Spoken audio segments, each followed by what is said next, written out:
Well, look, my window's like off. I wasn't anticipating this. Hold on, I can fix it really quick. Oh my God. Hi, everybody. What's up? Welcome to the stream. There. We're all kind of there. I'm joining the stream right now. Me too. Me too. I'm like, wait, how do Okay, I... nice. It's kind of lining up. I'm like, okay, got it. Got it. Got it. What's up, everybody? Welcome to the stream. This is the second episode of The Take. The first episode, that was the pilot. This is the first episode. Wait, this is the first episode. The one before was the pilot. This is the first episode. This is the first real episode. This is the first real episode. But yeah, we're here to talk to you about the Streamer Awards. And I'm trying to everything find a that's picture happened. to tweet out because I forgot to tweet a picture. I got super lazy. I just retweeted Casey's tweet. I'm not even gonna lie. No, fuck. I should have done that. No, I'm trying to like, find a... Oh, I found a good one. there were a lot of people asking if we could start earlier, and I'm just like, I don't know if we can, to be honest. I really don't know if we can. Like, I mean, I spent literally all day working. I canceled stream because I needed the rest. I needed the sleep so bad. And then I slept until like 10 a.m., I think, which is really late for me because normally I wake up, I can't even stay in bed past 8 a.m. most times. So I did that, and then I was working up until we got in the call. Like literally no, all and that day. daylight savings shit, that's got me fucked up. Oh my God, me it's ruined my day. I thought I slept until 8:45 this morning. I was shocked. And then I was like, oh, wait a second. Am I the only, like, I've just felt like I've been not at my full capacity all like I've felt like I've been at like 50%. Like I haven't been at my 100%.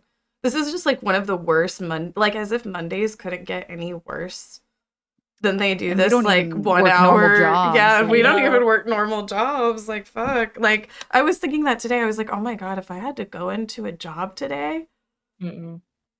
My friend's, I would be so mad.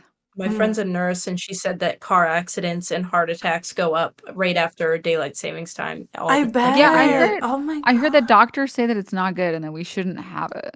Yeah, it's really bad. It like messes with everything and like messes with you. Like you're driving, you're like out of it, you're like losing an hour of sleep. It's like super bad. Yeah, it's fucked up just to be like, yeah, everybody loses an hour of sleep. Isn't it for golfers? Isn't that where it came from? Like golfers were like, we want more light. I thought it was golf. for Is the that real? farmers. It's for the farmers. I feel like maybe I heard some like anti-white propaganda. That feels like anti-white propaganda.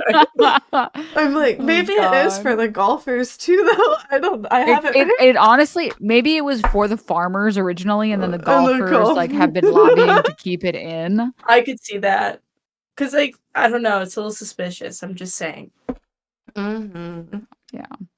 Okay, well. Let's get into it. Honestly, we were Yeah. just like, we've been chit-chatting a little bit more before we start the show, and we've just been having such a good time chit-chatting.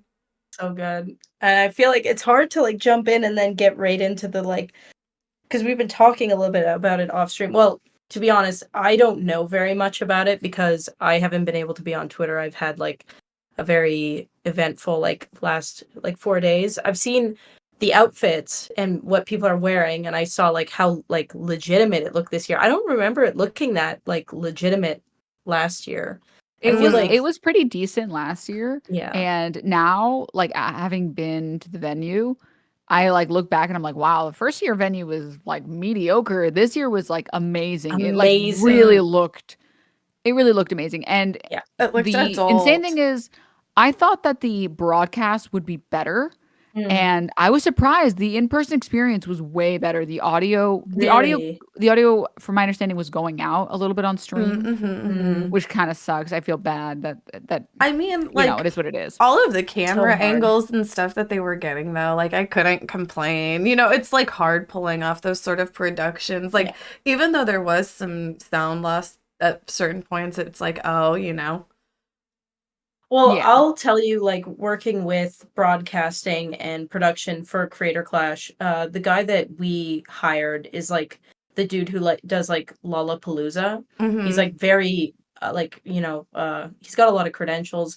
And even he, like, when we were doing the because there's a lot that goes into it, right? So for example, Mm-hmm. last year our press conference, the venue said that they had a soundboard that we could use, but when the broadcast team came in, it was like the wrong soundboard. So we couldn't like hook the mics up properly. That's why like a lot of people couldn't talk into their mics. So like sometimes it's not even like broadcasting, it's like kind of out of their control where it's like you're told one thing and you show up to the venue and Yeah. you realize like you don't have the outlets, you don't have the equipment, like it's I don't know, Like it's really streaming on difficult. my little production is just like fuck sometimes. So I can imagine like a big production. It's like what the I don't know. Yeah. I Um would be so stressed. I would be so stressed the entire time. Tell us more about what it was like at the event, just from like the audience perspective. What was it like? It was honestly, it was really nice. It was really, really, really nice. Apparently, people didn't see this part, but it was really cute. Like Austin came up at the very beginning before anything, and he's like basically just telling the crowd and demanding respect from the crowd to give Cutie all the respect on the planet. He's like, stay seated and don't be on your Mm-hmm. phone. But he did Mm-hmm. it the way that he does everything. It was very, Mm-hmm. very cute. But it was really nice. What I was surprised by is like certain clips and certain like things that we saw, the production value, or like not the production value, the audio quality was better in real life, which was super surprising. So they So had this like, shocking. I thought the music performances were meh in person because of Mm. the sound quality. Because like there was Nikki Taylor came up and she was singing, and she has like the voice of an angel, and the music was like too loud. Like we couldn't really hear Mm. her that well. Mm-hmm. Like it was like the music that you like turn it up when you're going karaokeing because you're Yeah. like, well, let's not have anyone hear my voice. But for her, we should be hearing her voice because she sounds amazing. And then like I looked at it online, and it was like it was not even it wasn't as good as it was in person, which I was so surprised by because I feel like it should have been even cleaner in person. So that was interesting. But it was just like it was a very mesmerizing performance. Like I love that. it was like I was really there. Like watching it on stream it was fun for sure Mhm. because I went back because I missed certain sections and I was like, "Oh, I want to see who won these and how it was presented and stuff." But in person it was like a different experience. It was really, really, really amazing. Was it just cool, Um Man. I guess, like being around everyone and I guess like experiencing it with like everybody else that's also in the industry, I guess, you So know? what's interesting is like certain parts of it, watching it from home, were like a little almost like cringe. Like Mm. so people slipping up on their words or I like feel the like it's type of like jokes. I feel like events like that, it's just like you just gotta embrace the cringe. Like it's Exactly. just Totally. cringe. Like So Yeah. the interesting thing is like on the computer it was cringe. In real life it wasn't at all. It was like you were hanging out with mm-hmm, people. mm-hmm, So it was just like, it was really cool because I think the content creator realm is just like it can be very depressing and very Yeah. isolating to just be like it's just me and my computer and that's it. Yep. mm-hmm. And being there it like I literally I was like trying not to hold back tears so that I don't ruin my makeup that I did, and I was just like, please, like, I don't, could because see it was like myself getting emotional, like being there too, just about like being a part of like the whole Yeah. thing and whatnot. I could see myself getting emotional about it. the I think Austin Ox had edited this like streamer atlas where it was just showing all the streamers in the streamer world from different corners of the streamer world, and I was like literally I was like tearing. I was like, oh my god, That's all so these like amazing sweet. streamers. They're like and some of these people I don't even know, and like they have entire enormous audiences, and it's just like Mm. No, it's that's like crazy. sometimes it's just like, damn, like God, I could never know how many content creators there are that like are huge that I've never heard of, and then I feel dumb. Yeah. I'm like, oh my God, I I've feel never so stupid. Like any Latino streamer that has like 20 times the amount of like Mm, followers that anyone I know, and I'm mm, like, I have no idea who you are, and I feel like such a loser. mm.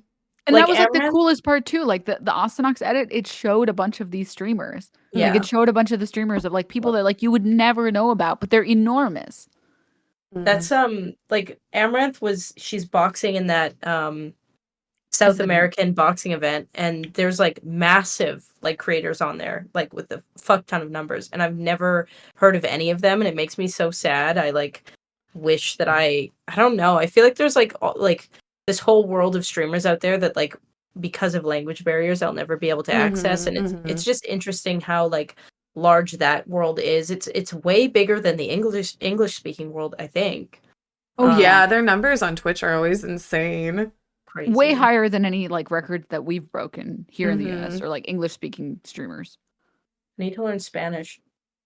Oh God, you like all Americans, Yeah, all well, I mean, like everyone. I'm already struggling to learn Arabic. I feel like I can't add anything else to my plate right now, Yeah. fortunately. But yeah, the event was really cool. It was really, really cool. Cutie did an amazing job. It felt very professional. All of the people that were working there were like top of the line. Like there was no one there that was like unprofessional or anything. Like you could see that she really put her heart into trying to make sure that the event felt like a real award show, but instead of like celebrities, it's just a bunch of nerds that sit on their computers. You know, like So it was endearing. I don't say this in like a shady way at all, but it's like you could also see, you know, like compared to last year, you know, just some of the improvements, I guess. And like I said, I don't say that in a shady way at all, but I remember like even like Austin getting on stage and telling people not to get on their phones and shit. Like I just remember that was kind of an ordeal like whenever they were showing the crowd, everybody would just be on their phone and stuff like that. So I feel like it's also kind of interesting seeing the process of like building it up. And I guess I'm curious, you know, like what will be the changes next year, you know? Oh, I think that's like such a cool thing just with like projects in general, and like something that I really think is important is like it's always good to like not shoot for the moon the first time that you do a project, because it does genuinely make it like it's fun to see like how much better you can do it next time. And I think stuff like award ceremonies or like shows, you know, that have different seasons like on YouTube or on Twitch, like for example this, right? Like I'm really glad that we're doing it. We're just kind of like throwing it out there because there's so much room for improvement where we can like look back at this like someday and be like, holy shit, remember when we were like doing that? You know? remember when it was so shit back then? Yeah.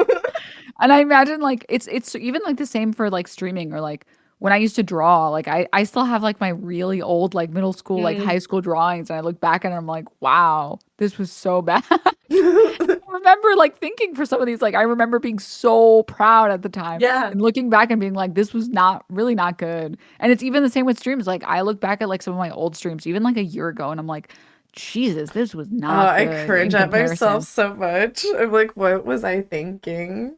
I wasn't thinking.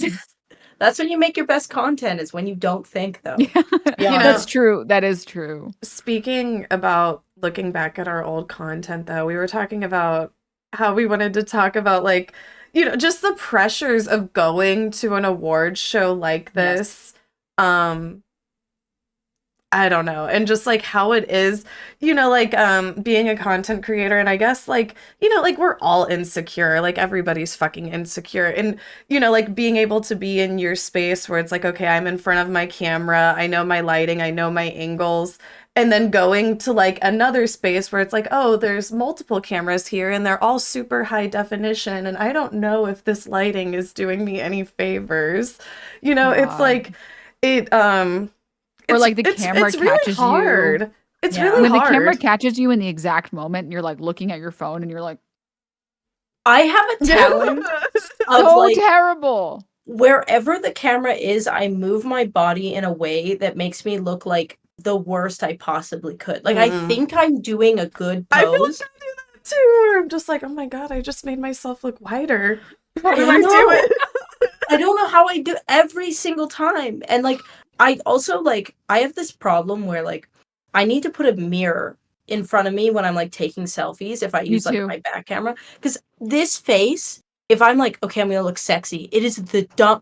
I look like no thoughts are going on, and like it's so bad. It's a struggle. So like having a photographer be like, okay, so one, you've just bought an outfit that maybe you've tried on twice, you've looked in the mirror, you like did your makeup professionally, you're not even sure if you like it that much, and then you have a photographer that's like, gonna take a photo of you, I would die. Like, I would be like, I'm sorry, I can't. I don't. No. I don't want It's this so to be on the internet. stressful. It's like I wanted to take like a red carpet photo or like one of like the photos behind the backdrops. And so I was like, okay, well, like I'll just ask my friend to like take some pictures. And all of them, I just look so awkward. Like I look like a high school student, like trying to like look Yeah. cool for the camera. And I'm like, Yeah, the teacup pose. yeah, That's I'm like, like, I like look back. I'm like, why did I do this? Why do other people do this pose and it looks good and I do it and it looks so stupid? yeah. How do That, I? Oh God, it's And then so it's like, sad. and then it's like you're probably just overanalyzing yourself, Yeah, and nobody would true. think anything of it, type shit. One of the things, like watching the show, one of the things that I guess I was thinking about, okay, whenever the men came and did their red carpet interviews, like, and they'd be like, how long did it take you to get ready? Like, a lot of the men would be like, oh, like, oh, it took me minutes and stuff like that. And it had me thinking about how I'm like, is this kind of toxic masculinity? How men don't want to admit that they also Yeah. kind of like have insecurities? Because I know that all of those men that were like, oh, I just, threw this on, da da da da da. I know that they were playing off, right? Like, or No, maybe some not of them all were of them wearing- were, but I feel like for the men who were wearing like just black and white tuxedo or whatever, like yeah, those dudes probably spent 10 minutes. But I feel like there were some dudes wearing like some really nice blazers, some really nice outfits, and then they were like, it was just 10 minutes. I'm like, no, Also, you the thought more facial about hair, it than that. Yeah, like facial hair. cleaning the facial hair and making sure that everything's like good. Like I'm sure a lot of them like got like the fade that they wanted. I mean, some men definitely like. I mean, Ian is definitely one of those men where like you can tell he just like literally does not give a shit at all. I try to get him to give a shit. I think Ethan from H3 Podcast is also like that, where you can tell he actually doesn't give a shit. But like that's like the exception. I feel like a lot of men, especially a lot of men that were there, if they had facial hair, they definitely either like were in the mirror like making sure everything was good, or they went to a barber. And their hair the same thing. They probably spent a long time like looking through photos trying to figure out like what haircut they wanted. Like I think for men there is a lot of like they can like queue up a lot of the effort like early before the day of, whereas like women can't, right? Because you gotta do your makeup that day and whatever. But like a lot of men like genuinely, maybe it's just the wrong question to ask men. Maybe like how long did it take you to think about like what you wanted to wear? I think that would be a better question as well. I think I agree. Right? Like, I don't know. I guess it just had me thinking, like, okay, I know not all of these men are as secure as, like how they're kind of like giving off. And it just had me thinking, like, it's okay, men. Like, it's okay. It's okay to not be secure about your appearance. Like, I feel like with like us being women and like, in women's spaces, we can like talk about that a lot. Like we were probably talking about that before we went live, just like the stress of like keeping up with appearances and shit. And it's like men are under those same types of stressors too. And it's okay. You don't have to play it off. Like, I don't know. I think I used to get really jealous of partners because they would always tell me like, no, I don't think I'm ugly. I don't really care. And I'm like, do you actually not care? Or like, is this like a big, like, is this an I don't feel feelings moment? Do you know what I mean? Or like, do you actually not care? Because I do understand that like men are taught that they have other things going on than their appearance. Whereas like a lot of us, like growing up, we're definitely like told, like, if you don't look good and you don't find a man, like you're screwed. There's so much emphasis on appearance. It's hard to know like how true it is. I've never met a man that like I've met men that are like, yeah, I'm ugly and I'm okay with that. And I'm like, what? Like, I can't. I would love to get to that level where like I'm fully aware of like where I sit on the scale and I'm okay with that. If someone like told me I was like a 6, which happens a lot, I would cry. Because for women, like being a 6 is like, oh yeah, it's like the worst thing you could be. Yeah. Like, why are you even alive? Like you are worthless to society. Like, I don't understand why you think it's okay. But like, it's like it has to. I think it has to just do back. Like, it just goes back to like the fact that like men are allowed to have like their their value determined by things other than their looks, but women aren't. Yeah. And it's like, or that like society teaches it. And it's such a scam too, because like the most cool, most based men you will ever meet, which there are a lot of them, they care so much about all the other stuff. Like they're like, yeah, I would like to date someone or marry someone that is attractive or that I'm attracted to, but like I could never, ever be with someone who I didn't have the same ideals as, or like who did stupid shit like XYZ or whatever. But like it's so stupid though, because that's not that's You not don't. what society teaches you. So like you're constantly being told one thing by general society, and then in your own relationship you're like being told like another thing. Yeah. And it's like what's true, what's not, That's and true. constant. You feel like you're being gaslit.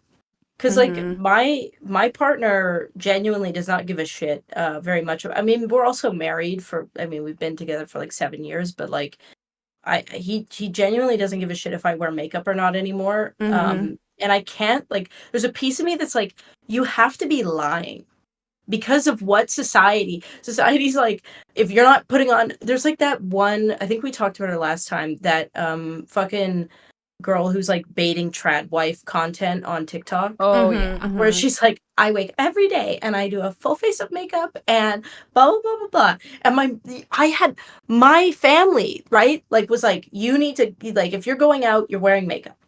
So like it's really weird to like have the person that you're romantically involved with be like, yeah, I genuinely actually just don't really give a shit. I don't care at all. Like I have seen you enough times without makeup that it's just you. It's just you with makeup is you, and then you without makeup is just also you. You with darker eyelashes. That's literally what it is. The point in the relationship where you let the person see you, like, you know, it's like you have like those no makeup days where it's like you still look good, but you have the no makeup days where you look bad. You guys know exactly what I'm talking about. The bad, you know, like no makeup days. And it's like even like days where you wear no makeup, it's like you're still doing some like self-care, you know, like, but the days where it's just like no makeup, you know, I haven't done much self-care, where it's just like I look dead. Like the worst is like the days that, so my hair is curly, the days where my hair isn't done and I haven't like, it needs to get washed. Like it's been like too many days since I last washed it, and I didn't wash my makeup from yesterday, so like I have like dark under circles. I'm like putting on my glasses and wearing like stained clothes. I'm like, oh my God, I look like a monster. Oh my God, you ever like look at the mirror and you like get scared? I had this like weird, you know how you have like core memories that you don't understand like why they're there in your brain at all. One of them was I was reading, you remember Cosmopolitan back in the day? It was like basically teaching teens how to be like the perfect sex slave for a straight man. And there was this one article that was like, ladies, your raccoon eyes when you wake up in the morning is sexy. Have that morning sex because men love your eyeliner running down your face. And it still is like ingrained in me. So like if I have like a bit of a bender and I wake up, or I'm like lazy and I like wake up and I look in the mirror and I'm like, you are still sexy. I need that in me, dude. I see myself with my makeup fucked and I'm like, wow. It's like I look so bad. That's crazy. Yeah, you need more Cosmopolitan in your life. Yeah, honestly, I do. It would be interesting to pull up some of those old Cosmopolitan magazines. For sure. There was like I remember, and they would have it like right on the front cover, right? Like I'd be with my mom at the grocery store and I would like look at the magazines being sold and it was like how to give your husband a perfect O. How to like self pleasure yourself in front of your lover. Like Cosmopolitan was popping off. I'm like, honestly, I would like to research. I'm like, I would like to pull up some of these old articles. It sounds funny. Like early 2000s. Good content too. Yeah, that'd be so good. Right, the streamer one. Oh, well, sorry. We were gonna talk about outfits. Like we were talking about. I'm like, are we gonna pull up pictures? Or are we being lazy? I mean, the people will know what we're talking about. I think everyone's seen it, all the outfits at this point. Yes. Trisha's. We were just talking about Trisha. Trisha is the Birdie's dress in Discord. Gorgeous. It was. So good. So ethereal. I really appreciate that she like had a saturated photo and then a desaturated photo because I feel like I looked at the saturated photo and I was like, I love this, but I feel like it needs a moment in like desaturation. And it really hit. I just love those photos so Your much. description of it as like an oil painting was Yeah. so good. It was so So good. accurate. Well, Denims, you were Um, actually there, so you have a really good idea of like all of the outfits because it's hard for me to like put it all. Like Pokey killed it. I love oh my Pokey's God, outfit. Like yeah. I loved She went her so ponytail braid. bold. Mm-hmm. The Like I braid, don't. It I was have good. such a crush on that fucking whole look. I Mm. wanted to marry just that look. That look. Mm-hmm. So Mhm. ethereal. It was so like she looked like a League of Legends skin. Mm-hmm. Exactly. Yeah. That's exactly what she looked like. You're Yeah. so right, So I was dude. like, shit. I couldn't stop looking at Pokimane photos. I was like trying to find all of them because like it looked so fucking good. I don't know if she like came up with all of that by herself, like that whole look or like Mhm. what, but whoever she hired, if she hired somebody, I want to talk to them because I fucking love that whole look. No, it was gorgeous. It was really nice in person too. It was so, like in the way that I perceive it is like there are safe clothes to go for, there are safe hairstyles Yeah. to go for, there are safe looks to go for. And she was like, I don't give a fuck. I'm going bold. And she pulled it off and it looked amazing. Mm-hmm. Like, yeah. Mm-hmm. Her look I'm was gonna say good. something bold. I think she pulled off Ari better than Ari. She was giving Ari to me too. Like I was like, she's giving Ariana Grande. She was giving She was. She said, I "Listen, loved it. Ariana, you are Sit not down. Oh, allowed." Yeah, Caroline, sit down. Caroline Kwan. Her look was fucking. Oh my god, she looked like a model. It was Like, so nice. oh my It was god. so cute. Mm-hmm. Her and Austin. Austin also. I mean, Austin, he rolls up to everything looking good. The Mhm. eyeliner. His So sparkly good. top and pants were they were so nice. And the eyeliner The was so good. eyeliner. I'm like, Yeah. what is he on? I love it. I thought because like I'm like, okay, so the gay representation at the show, Austin with the eyeliner, and then I don't know what Prezzo was doing. I don't know what Prezzo Yeah, I'm was not doing. sure. Like, Wait, I was I want to confused as see. well. he was wearing wanna this see. suit, but it was so funny because Sweet Anita, she was like, "Can I smell you?" And he was like, "Yeah." And she's like, "You smell like plastic." And then later he tweeted that she smelled the poppers on him, and I'm like, "Oh my god, that is what she was smelling, wasn't it? Because it smells like fucking. It has a plasticiness smell to it. I could see that." I understand what he was going for. I just wish he had invested in quality and some tailoring. I was gonna say it's tailoring. I mean, I just thought It's it a was little funny big. with how he like I was like, was he did he roll up just smelling like poppers? I'm like, did he really just like sniff those poppers right before he rolled up? I always joke about like whenever I go to the gay bars, I swear it just smells like fucking poppers. It's like it smells like they just get spilt on the floor and shit everywhere. I mean, probably. Mm-mm. Probably. It is all over the place always. But yeah, that it's was so a look. funny that Sweet The Anita other could- look, fuck, Sear in peach jars.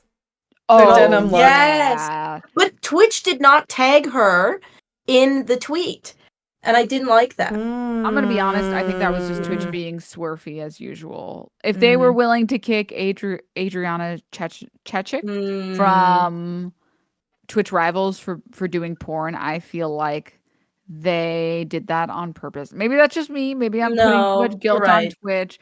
I just thought it was suspicious. That's all. It's a little shady. I did not like because it's like you're tagging Sear like Peach literally, if Peach wasn't there, you wouldn't even be tweeting the picture. Mm-hmm. And like So, listen, I will say Sears look, it went hard. Peaches went even better because he Sears was like always delivers. Sears was one tone of like a denim fabric. Mhm. Hers was like it was like a patchwork. Yeah. And it was like she had like the chunky And the belt long that went with dress, it. like a long fucking denim dress. Like It was nice. It was nice. Hers, she deserved the tag. I'm just gonna say, but she always dresses so good though. She for Creator Clash last year, she really rolled up. Like looking, I love the blazer like no bra look. That's what she had going on. I was like, ooh, I fucking love that. it was good. Yeah.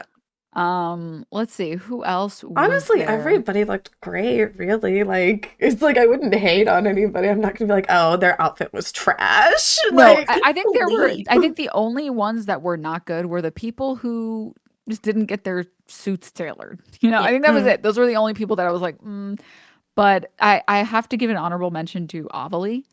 Mm, Hers, I don't know if you guys saw it. no. It was so, let me get a picture for you guys. It was amazing. She wore this like pantsuit dress. Oh, with the Chanel belt? That one?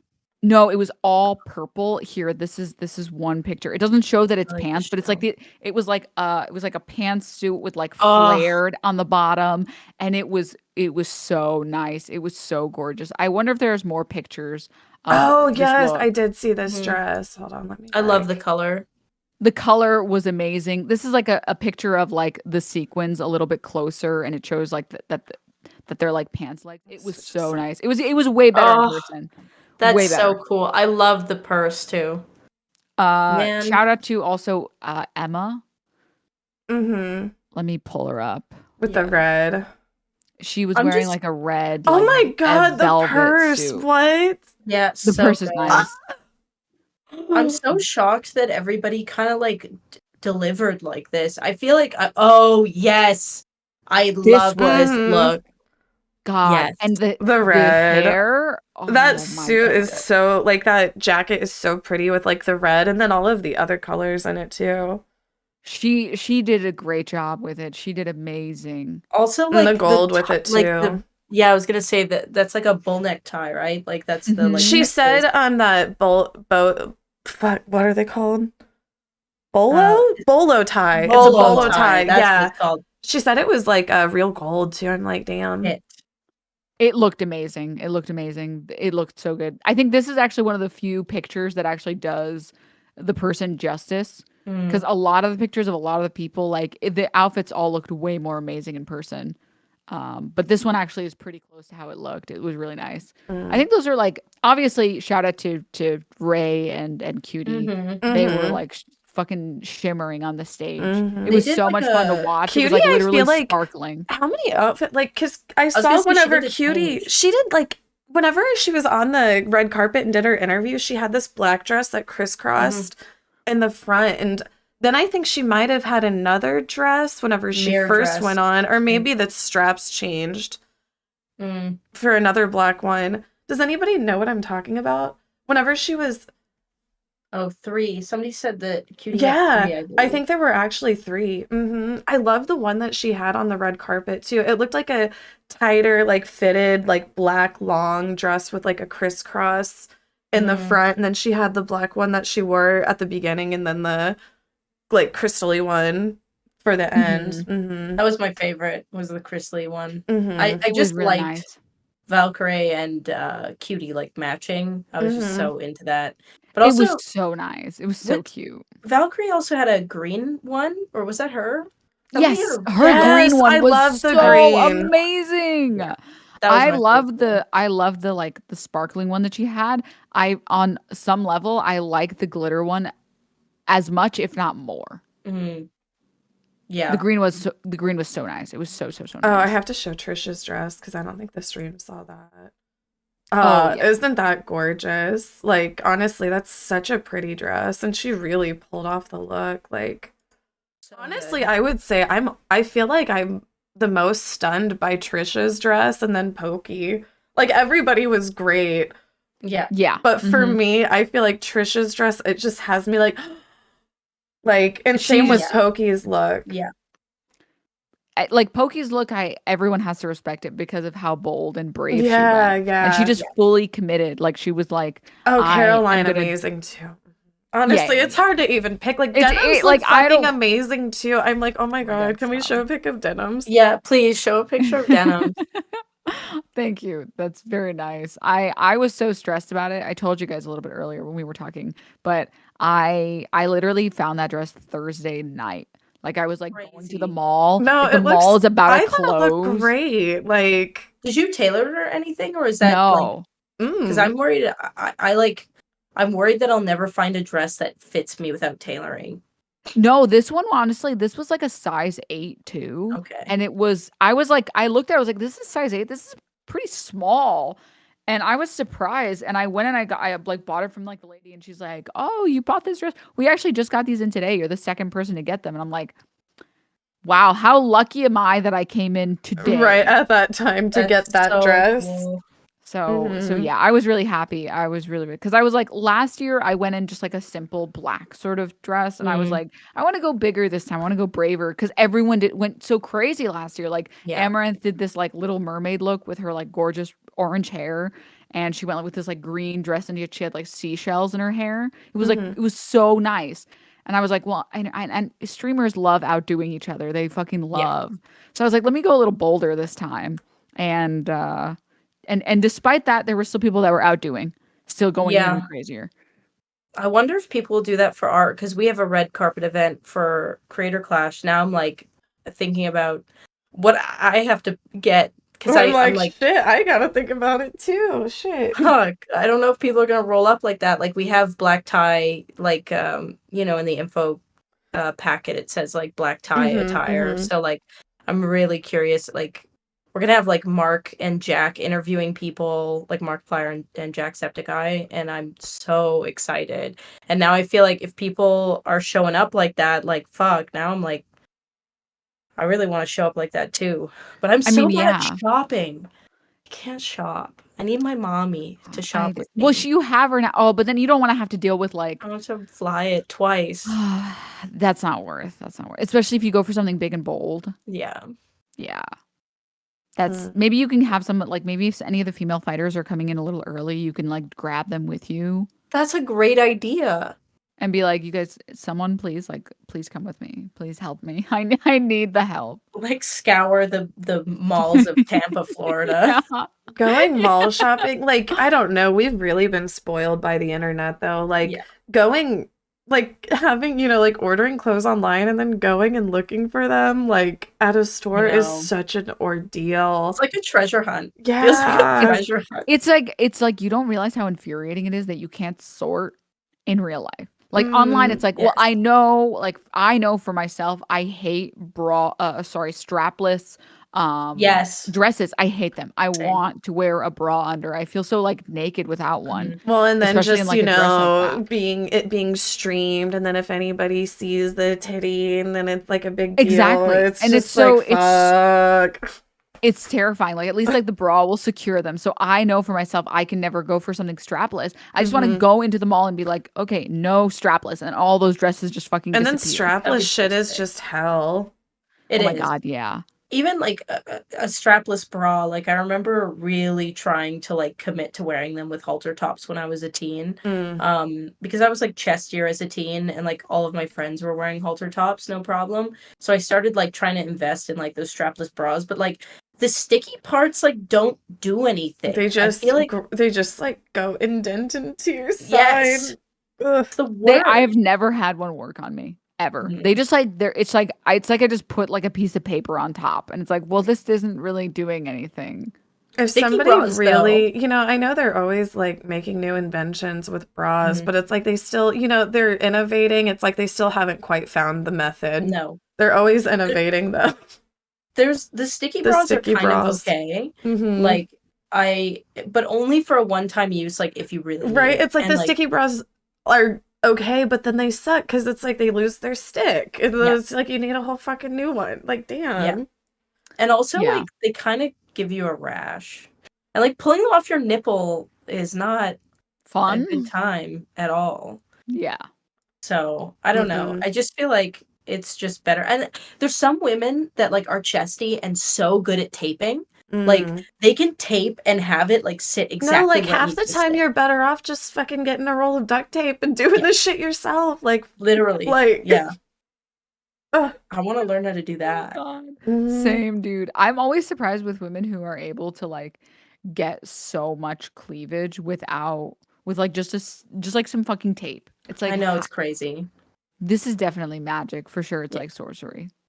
Or like you're taping some socks in there, or like you have to. I could see maybe like you put a sock there and you tape it. Maybe I don't know. I feel like it might work, or like maybe like the chicken cutlets, like maybe that would work. Mm-hmm. But I don't know. I'm so terrible. I still haven't even figured out how to make like lipstick look good. Every time I put it on, I feel so Same. stupid. But I wonder if it's because you have the double line like me, where like Mm. the plumpness of your lips stops before the pinkness of your lips. Do you know what I mean? Do you know what I'm talking Oh. about? So like when you do like your lipstick or your lip liner, you're supposed to like line where the plumping ends, not where the pink ends. And that helps a lot. Oh. Okay. I will try. Yeah. That's what I'll I learned try it because recently. I'm like every time I've put it on, I'm like, this just looks stupid. Like I feel like a clown. Like I feel Yeah. like I'm putting on clown makeup. I'm just gonna take this off. I have And the I've same gotten problem. every single product I can think of. Like I've spent on like I've spent money on good products and I still can't make it look good. Sometimes it's also just like finding the right lip color. I feel True. like if you That's don't true. have like the right lip color, it can just make your lips look like, oh, this isn't right. Once you Yeah. find like a good color though. Oh yeah. Mm-hmm. I feel like you would look good in like I know there's like the dark honey colors that are like super popular right now. Like what hold on, I just bought one today. It's the one that I'm wearing right now. Um I feel like you'd look really good in like this color. This is like a The ones lip. that Oh, I almost have have more of never like tried a that. has more of like a purple tone to it, Yes. right? Yeah, I Yeah. like purple tones. Mm-hmm. I Let think me you'd look look good in into it. that. I'm gonna look into it because I never go for that color ever because I just assume it's not gonna look good. Mm, But I maybe feel like that's it a dumb would. assumption. Mm-hmm. Yeah. Yeah, I find that like the purple violety lip colors just I find that I always like them better than like the redder kind of because the Yes, like the redder kind orange. they look orange. Hmm. Yeah, I feel the Okay. same. I usually okay, maybe that's my fault because every time I go, I always go for the red oranges. And then I'm like, this looks bad. And then I go Yeah. again and I'm like, okay, let's go for red and orange. Then I'm like, this looks bad. So let me try because I'm scared that it's too bold going for anything else. No. I think browns and purples are definitely your Hmm. best friend. You could probably also do like a brown nude, and I think it would also look really good. See, Okay. I have like kind of like a brown like nude like lip liner that I Mhm. always use to outline my lips because it kind of I feel like just helps it blend better. Yeah, I agree Hmm. with that. I Hmm. think orange reds typically look good on like blonde, like fair, Mm-hmm. Hmm. Hmm. and but anybody with like warmer golden tones or neutral tones, I think like red oranges just don't. It just doesn't work. Yeah. I'm like, So I'm like we're talking about like lipstick and makeup, but I mean we're talking Right. about the streamer The awards and streamer just like the awards. pressures of finding the yeah, perfect lipstick color and like I don't know, just It's like so everybody stressful. mhm. missed pitfalls though. Like I don't know if everybody hired professional makeup artists or like streamers are just so good at like doing their makeup at this point that like everyone like hit all the notes they needed to hit. Like I felt like no one's makeup was off. I felt No like one I looked feel like bad. everyone everyone. I was looked very great. surprised. So like Mm, I don't know if everybody was like hiring professional makeup artists or like if everyone's just that good at their makeup now. I think But there like were some girls that did. I think yeah. like Caroline, she looked great. She was like this took a whole team of people. I'm like, Uh wow, she looked amazing, it was like worth it. completely flawless. yeah. She did. She like, oh, dude, she's so photogenic as well. Like, Hmm. she Mm. looks good when she's smiling. She looks good when she's not. She has like she has such good facial features, like her eyebrows, and she has such strong like cheekbones and like jaw. I'm Like, so jealous of strong cheekbone women. I want dude, that that's me so with bad. strong jaws. Like, I'm Yeah. so jealous. Like, it's like, I don't want this. I want like the fucking strong jaw. We always want what we can't have, I feel like. 'Cause I Hmm. feel like there's a lot of women that are like insecure about like cheekbones or strong jaws. They're like, I look too masculine. And I'm like, bitch, you literally look perfect. You Oh look yeah, all of perfect. yeah, I have heard that from like the women who do have that. They're always like, "Oh, I just feel like I look like a boy." I'm like, Mm, It's like the women with like deeper voices. Like I've had yeah. friends and family who've like they're like cis women and they have like deeper voices and they're Hmm. like, oh, I sound like a man. Like I hate having this voice. Like I hate it so much. And I'm just like, I would kill to have a voice like that because a voice like that it like commands space in True. a way that mm, like feminine voices in male spaces will never be able to do. Yeah. mm-hmm. My mom used to call it tinted glass because like I used to get bullied for my voice when I was younger. I used to get called a man a lot, actually, and I was crying one time, and my mom was like, "I have a deep voice. It's sexy. It's like tinted glass." So now I try to always like It It's is. like It tinted is. feminine. glass.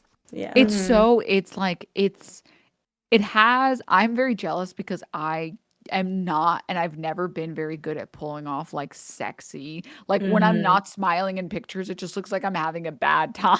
Me, I feel like I'm that way too. No, I want you to. like, you actually can pull off like the brooding a little bit. You Like you think can pull, so? yeah. Like I've seen your photos when I scroll through Twitter and you pull off the brooding really well.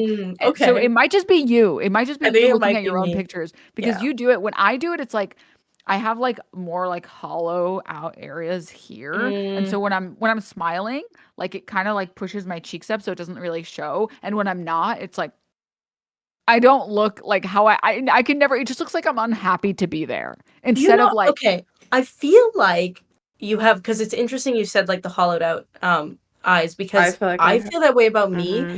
And I feel like I've described this a few times. Like the last H3 podcast that I did, I accidentally saw a clip of me in it and I cried for like an hour. And I was like, I look like my face is melting. But I think it's like I think some Arab features are just, we're more full here. And in some lighting, sometimes it looks like we're a bit more hollowed out here. But it's not like I've never looked at you in person or in photos or right now and ever been like, hollowed out anything. Like I've Hmm. never, but it's interesting that like you feel that way. And when I look at myself in like videos or like whatever, I'm like, oh, like if I'm not smiling, and even when I'm smiling, sometimes I'm like, oh, I look like a thumb right now. But I think we all like, it's so sad where I will look at other women in the space and I'll be like, you're literally perfect, you're beautiful. But, and I've been in a million different bodies. Like I've been like 30, 40 pounds heavier than this. I've been even thinner than I am right now. And every single time I look in the mirror, I'm like, you're nasty.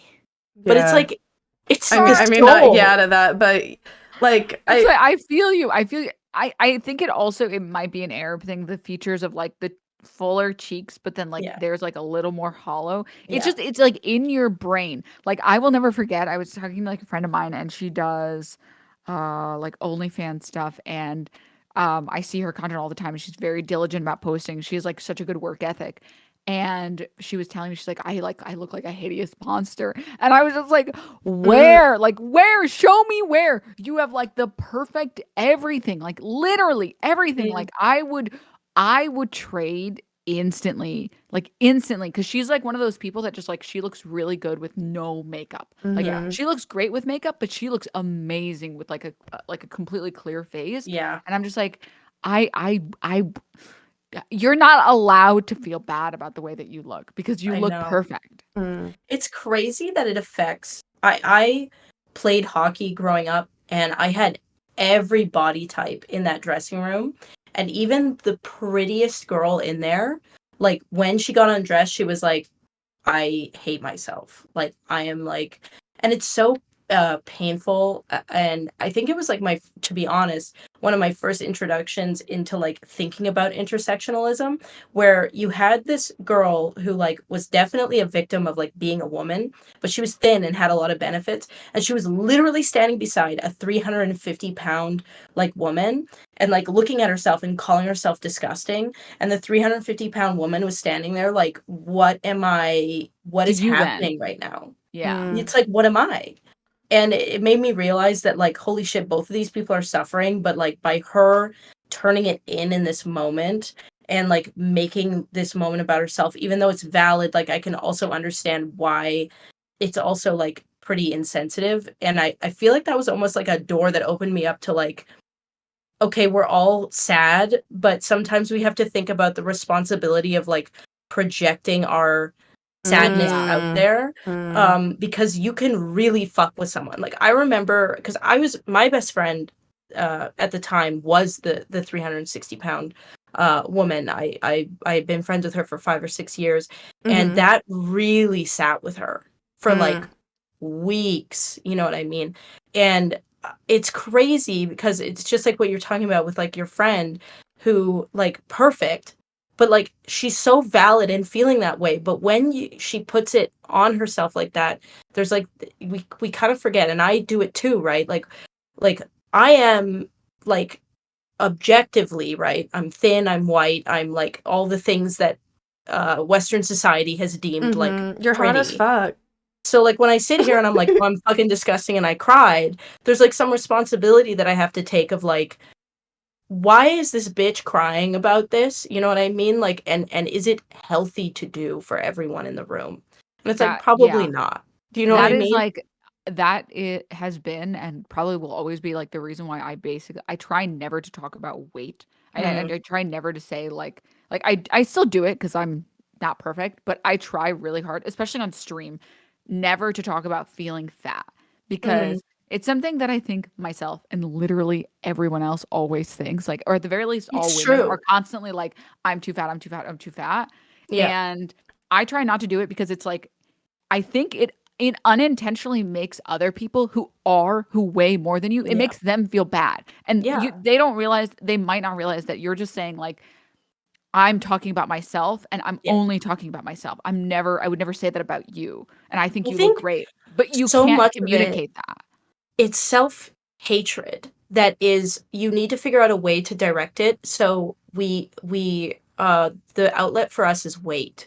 Because even like I've struggled with like anorexia nervosa my whole life, and I was watching this 63-year-old woman talk about like her struggle. She still like struggles with it to this day.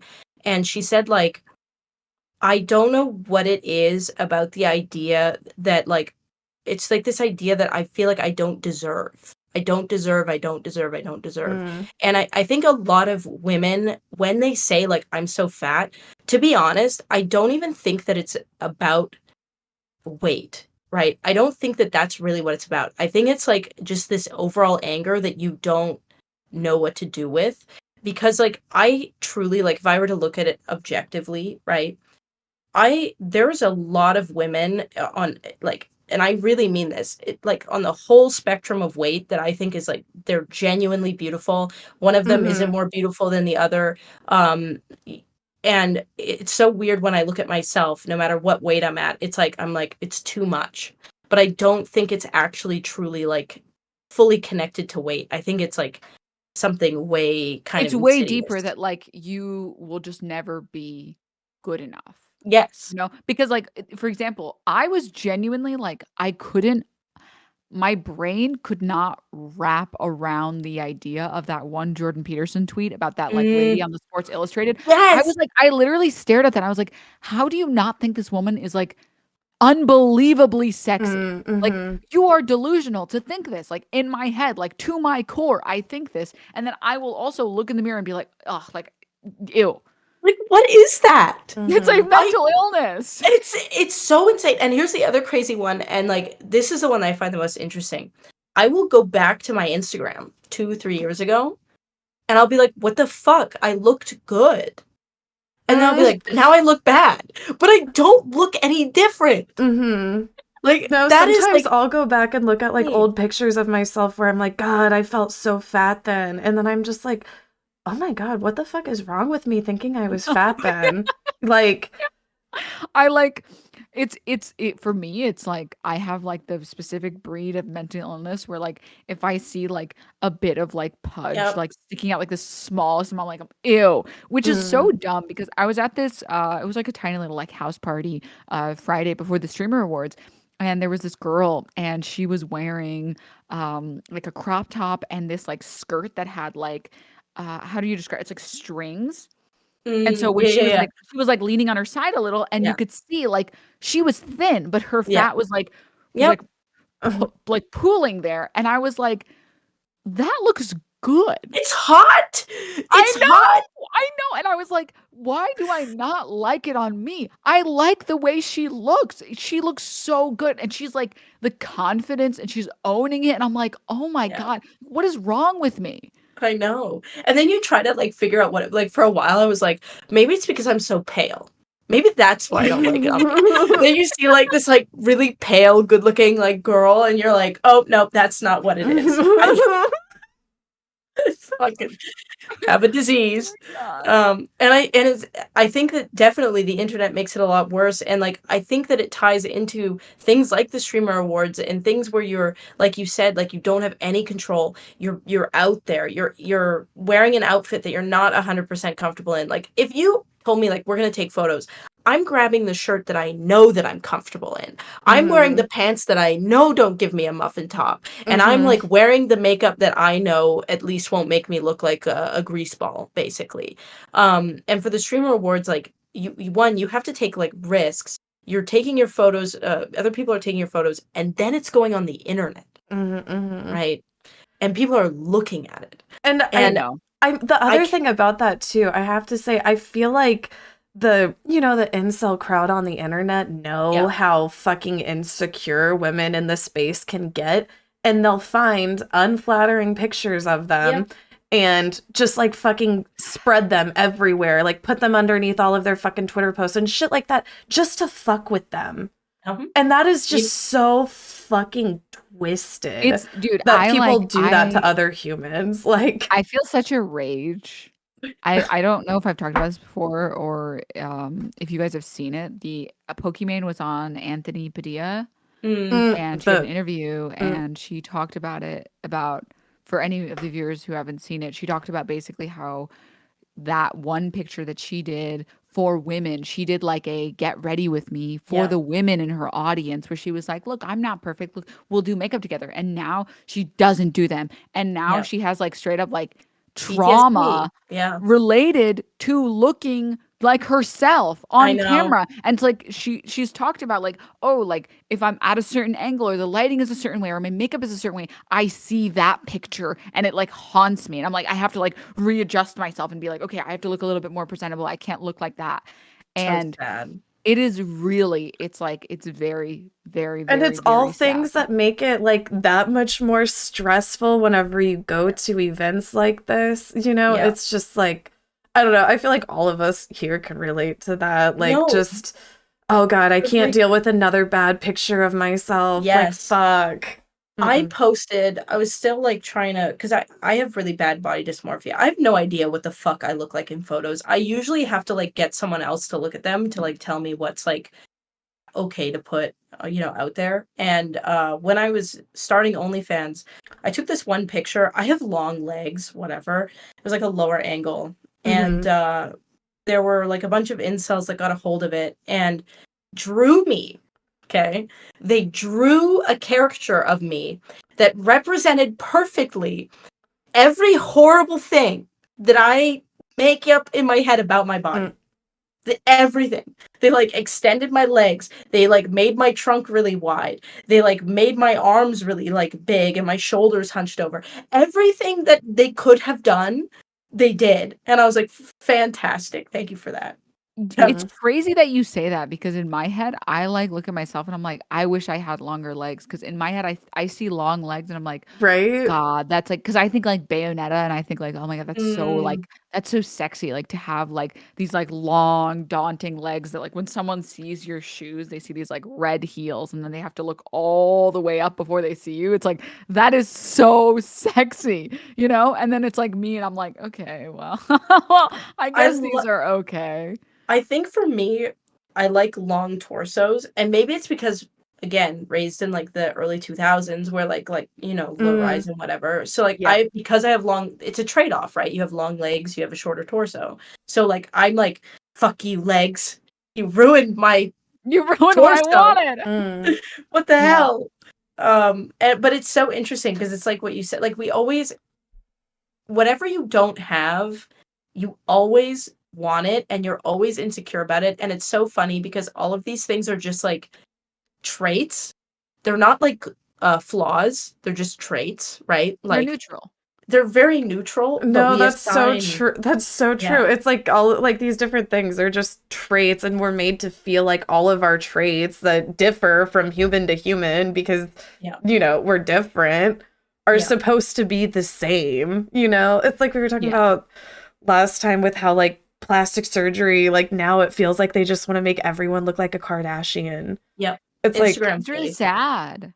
It is sad. It reminds me of that meme. I was listening to someone talk about this, like that one conservative guy that was like, "Our women are hotter than yours," and it was like three women in like the mega hats, but they looked identical, right? Like blonde, white, like blue-eyed, had a little bit of a tan, no tattoos, no piercings, thin, like it was as conforming and as this like it was like a clone. It was like triplets.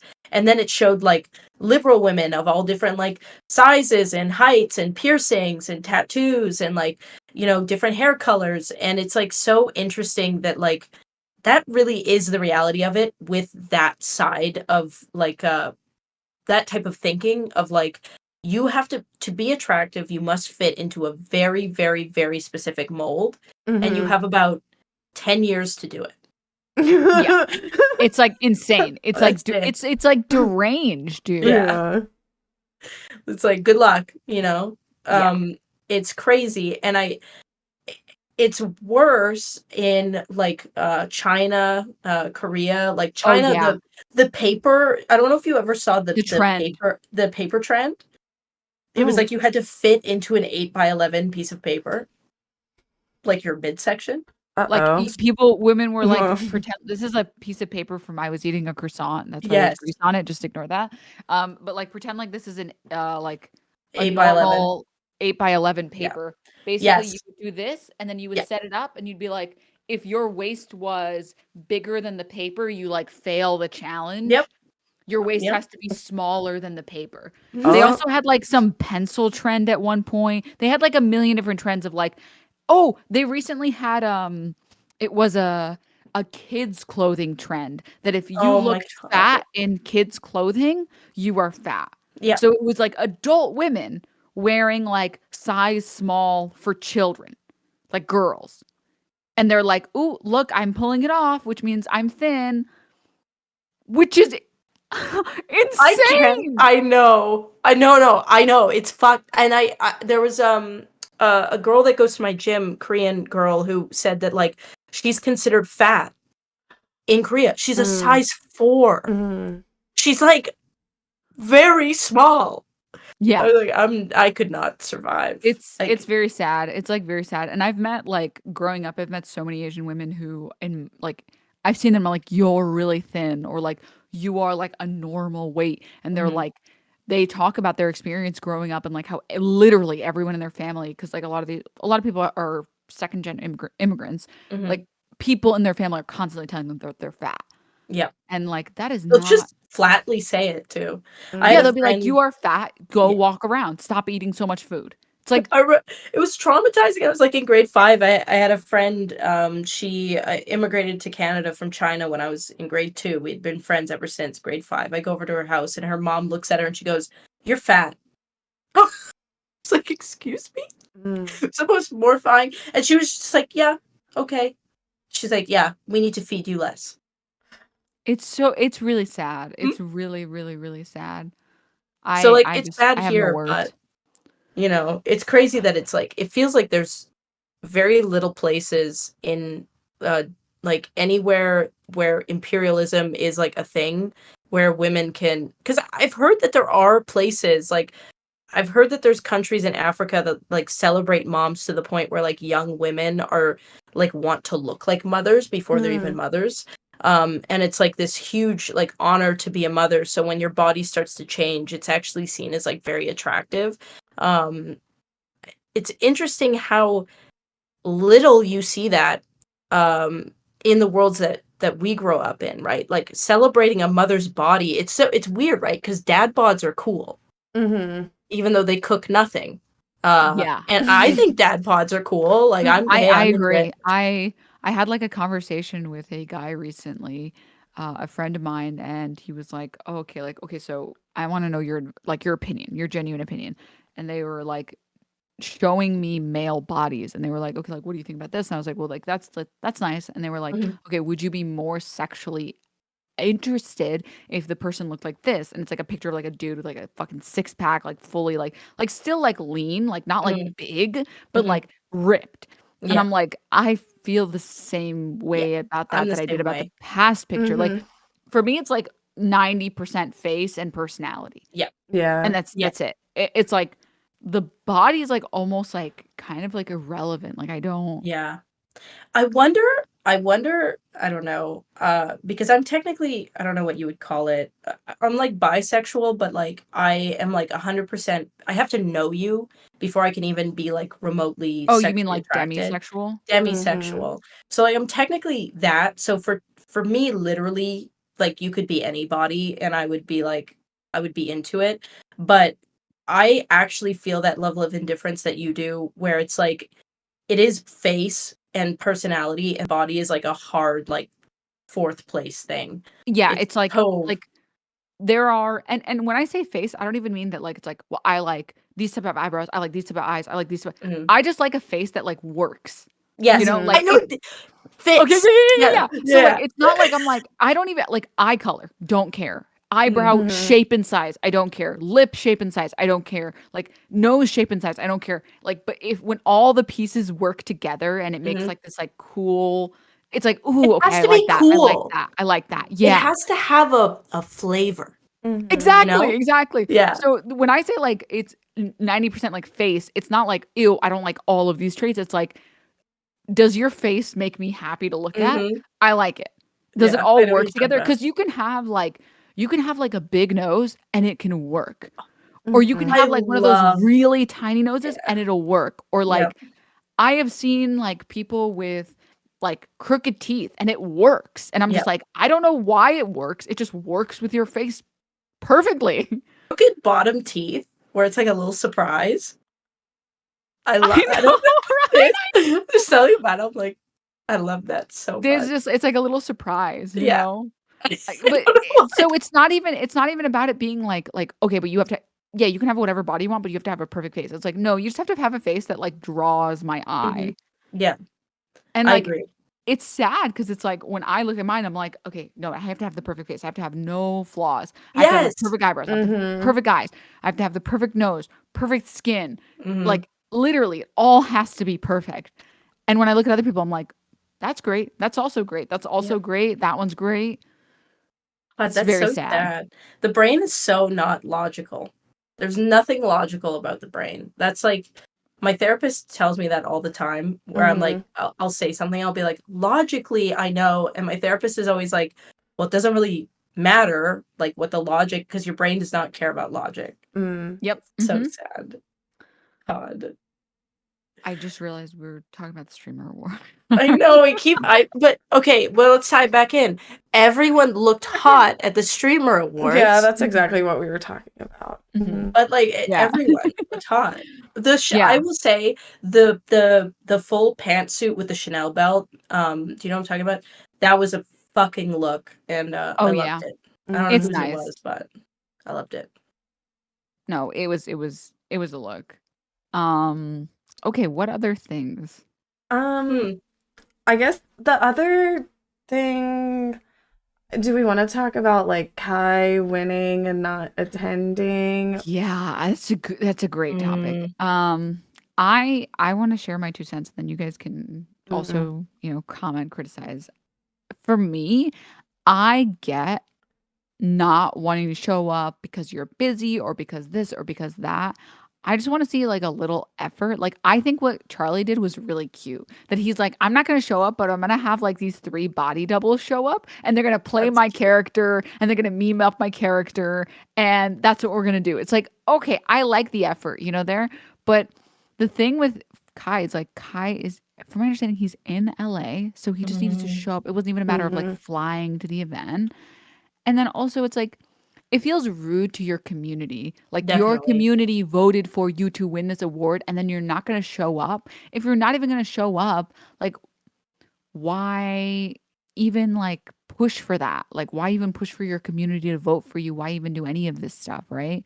Like I feel like you should almost like bow out at that point and give Mhm. it to people who are actually that actually feel a certain way about their community. It just feels really I also feel like it really is like quite hurtful and it's like I feel like there's almost some ego there that everyone else is Yep. seeing. Like I can't imagine planning an event and then the last award to celebrate the streamer of the year doesn't even show up. Doesn't Mm. he not involve himself in the streaming community? I feel like he like has separated. He's like said that he doesn't like the poggers community specifically. Like he's not Mm-hmm. into the. Yeah. See, that's what I don't know. Like honestly, whenever Kai was first like announced as like what's the name? He was nominated or whatever. Like I honestly, after what happened with Kai at New Year's, like I just didn't even want to see him like on the ticket or like there at all personally. Um I don't like I don't know. I just felt like it was too soon and that Yeah. whole situation revolving around that like I just didn't like at all.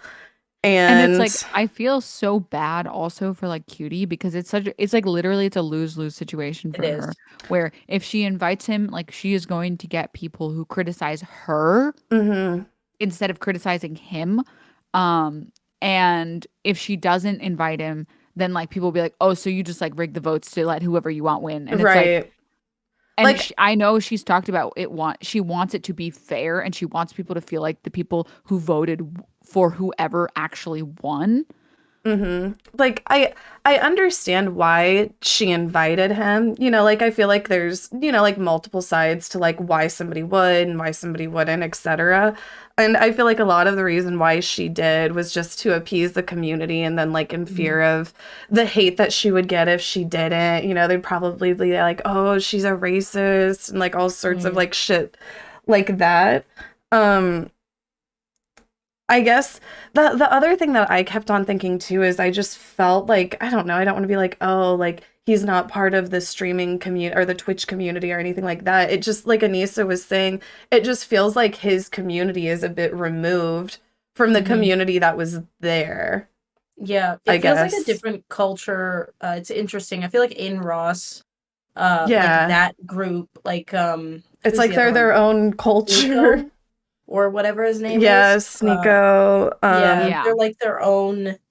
It feels like it's very removed, which I understand. I think it does put Cutie in such a hard like situation. It reminds me kind of just like what me and Ian are dealing with this year, where it's like when Mm-hmm. you work with people, you have to accept that you're inviting chaos and you can like watch the chaos and like try and guide it softly as much as you can, but like when you try to like grab onto it and control it, you're only asking for like pain on your end and pain for like the event.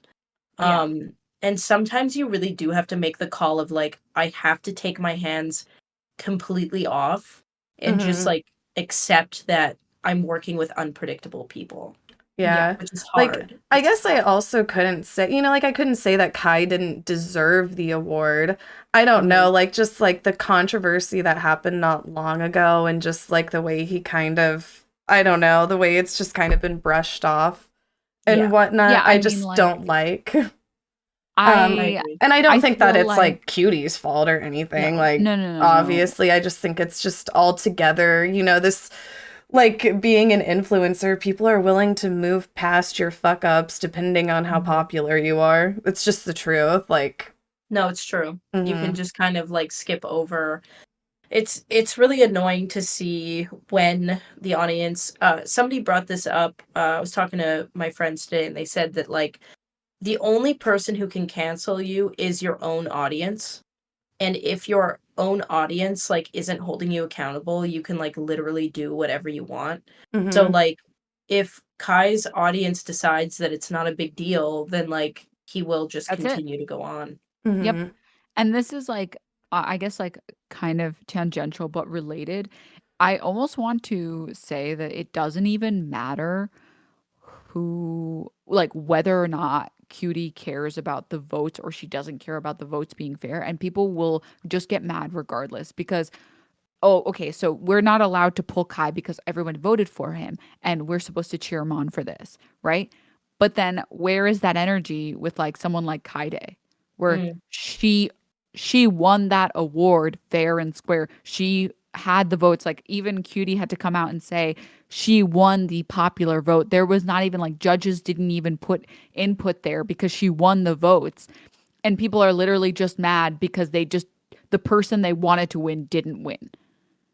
And it's so stupid too. It's like it's so infuriating that she, despite her winning the award, she felt bad about it and she apologized. That's she said, so "I'm sad. sorry." I hate there were people that seeing deserved shit. it better. I hate it whenever like somebody has something that they should be joyful about, and there's just other people who try to take that joy. Like I feel like the same thing happened to Frogan. You know, like she couldn't be happy about being nominated because so many people just wanted to try to take that joy from her, you know? And I don't know, I just feel like that's just shitty behavior.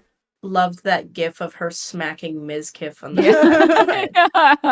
That was like very therapeutic to me. I was like, what? And then they said Frogen. Oh my god, that shit was so, dude. And like the clip is like you can see her mouthing, "It's not Brogen, it's Frogan." It's really funny. I fucking love that. But like that's like a good example. It's like, listen, if you have like you are having an issue with like how the award show is voted on, like why are you going after these creators? If you want to like petition and be like, "Hey, Cutie, I feel like the show is kind of like this, and I feel like it would be more interesting if instead of this voting we did something like this." Like my personal opinion is, for example, the Hidden Gem Award.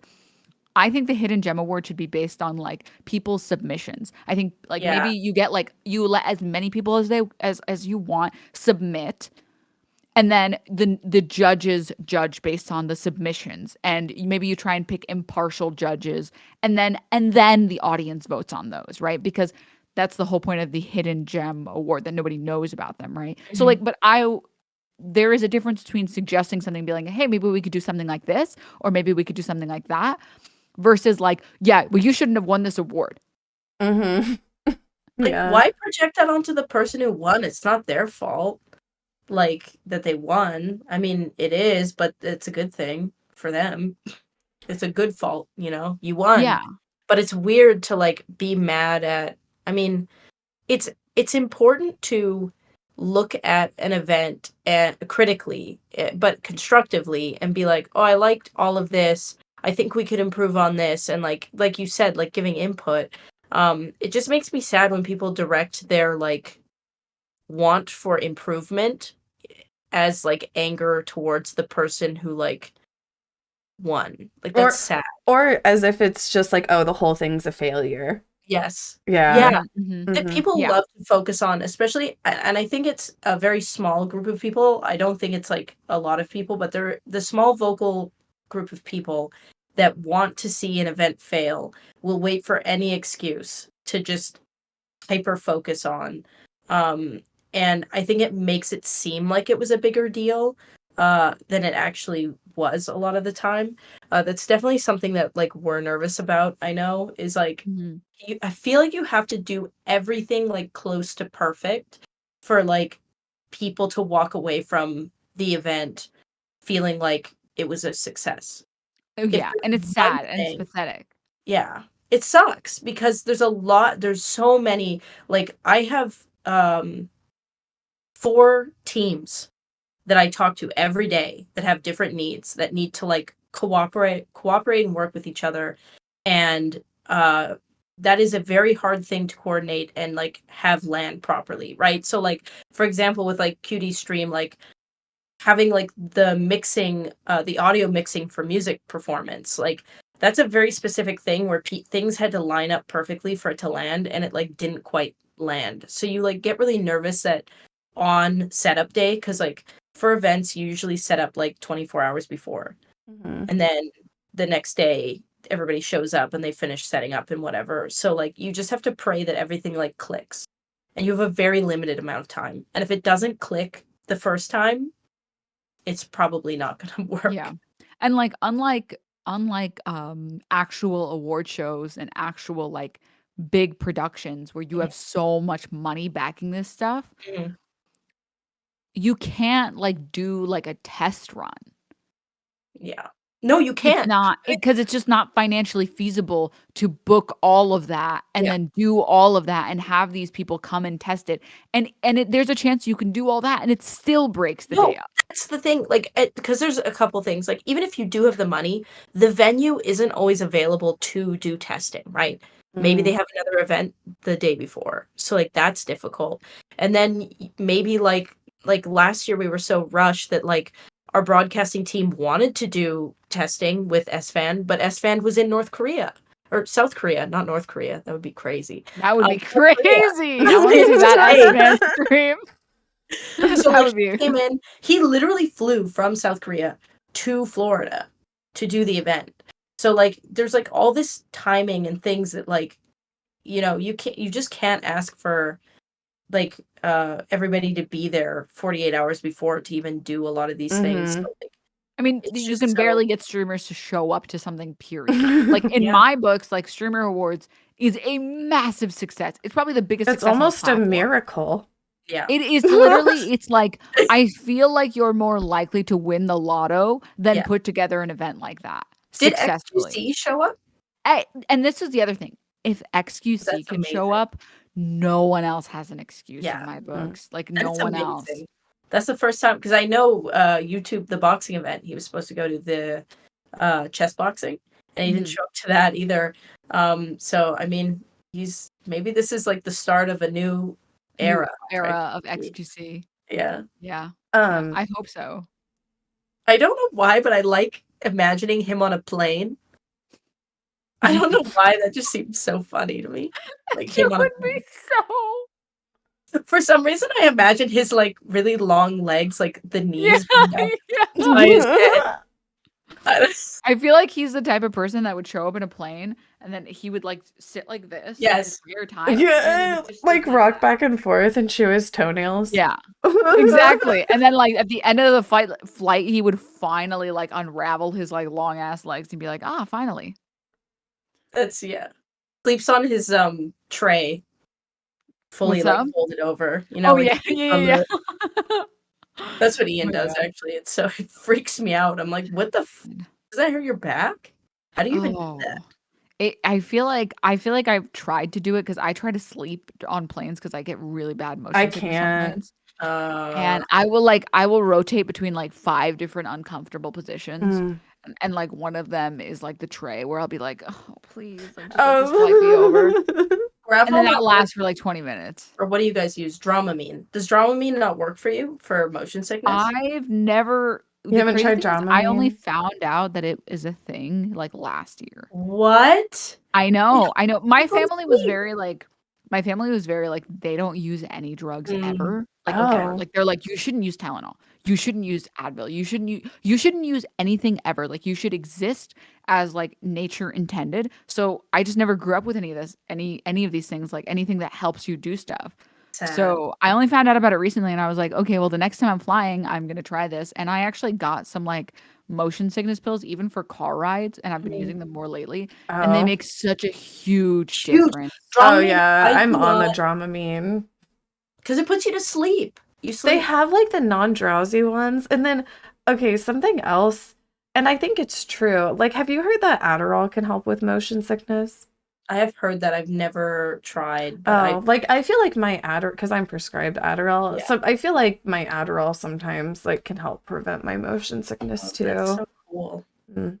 I need to. But I do the more- Dramamine too. Yeah, motion sickness hacks because I have a really bad puking phobia and I get really motion sick. So we fly a lot and I spam Dramamine. And I've only puked, I think I fly a lot. And the last time I puked was on a plane was 8 years ago. Mm. Yeah, it's been I've puked once in the past, like I don't know, decade. I've done it maybe. like once. And Mm. I was so the only time that I've thrown up in the past 10 years is like I was just really drunk and I don't even remember really even throwing up. So it was great. I was like, oh, I threw up. Great. I didn't even remember. Yeah, they were like, yeah, you made it to the toilet and everything and you were great. And then you just kind of rolled back in bed and I was like, great. Oh my God, wonderful. Thank you. Because I hate to, I'm gonna make everyone here disgusted, but it goes through my nose. Yes. No, I know. Ah, And it I've literally never it heard does of it. that before. Oh my god. Really? It does it every time, and it's like obviously it's like acidic and it's really disgusting. it goes and through- I hate it. I will try. I'm like, I puke a everything. lot and I've never had that happen to me. I'm like, Do you It's like smoke hookah denims?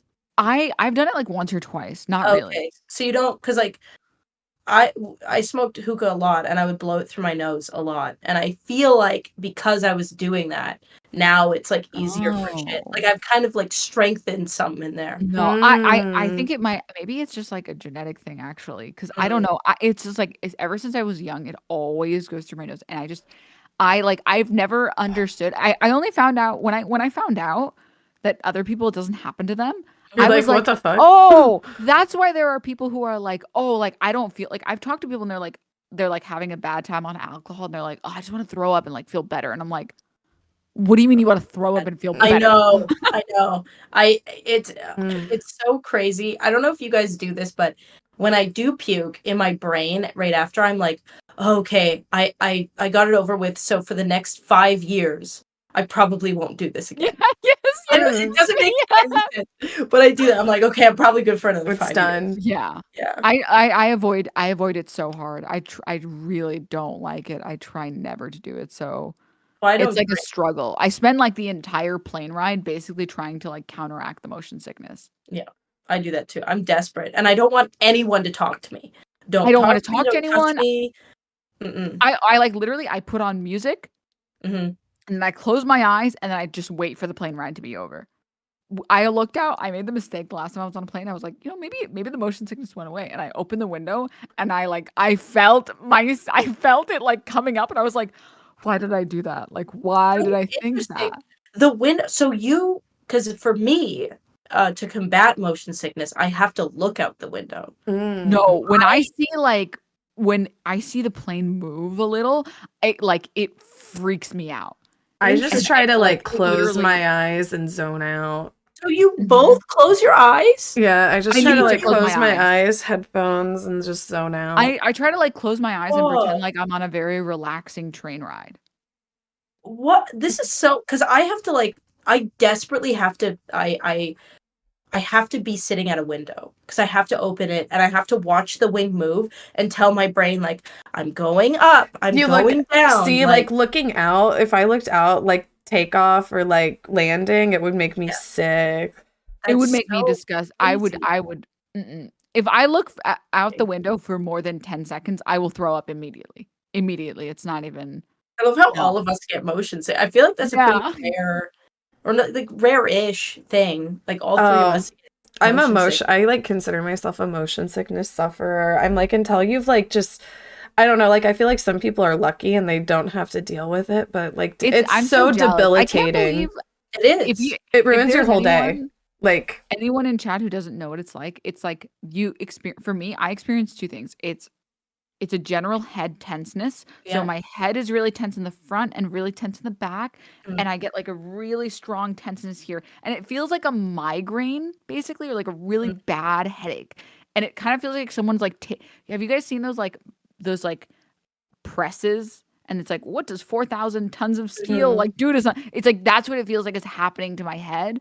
And then my stomach feels like someone just took it and then just like put it in the washing machine Yeah. for like 3 hours. I feel like it's really hard for me because now that I've had a major concussion, like motion sickness just feels like you have a major concussion. Like that's like the best my way. God. Like never ever get a major concussion because it is so disorienting and you feel like everything's kind of fucking moving and you feel like obviously like nausea from being sick is different than motion sickness nausea. It's very different. It's like confusing and like very dizzying, I guess, really is like, but motion sickness, it feels exactly like a concussion. So Oh God. Well, yeah. Look at us concussion havers.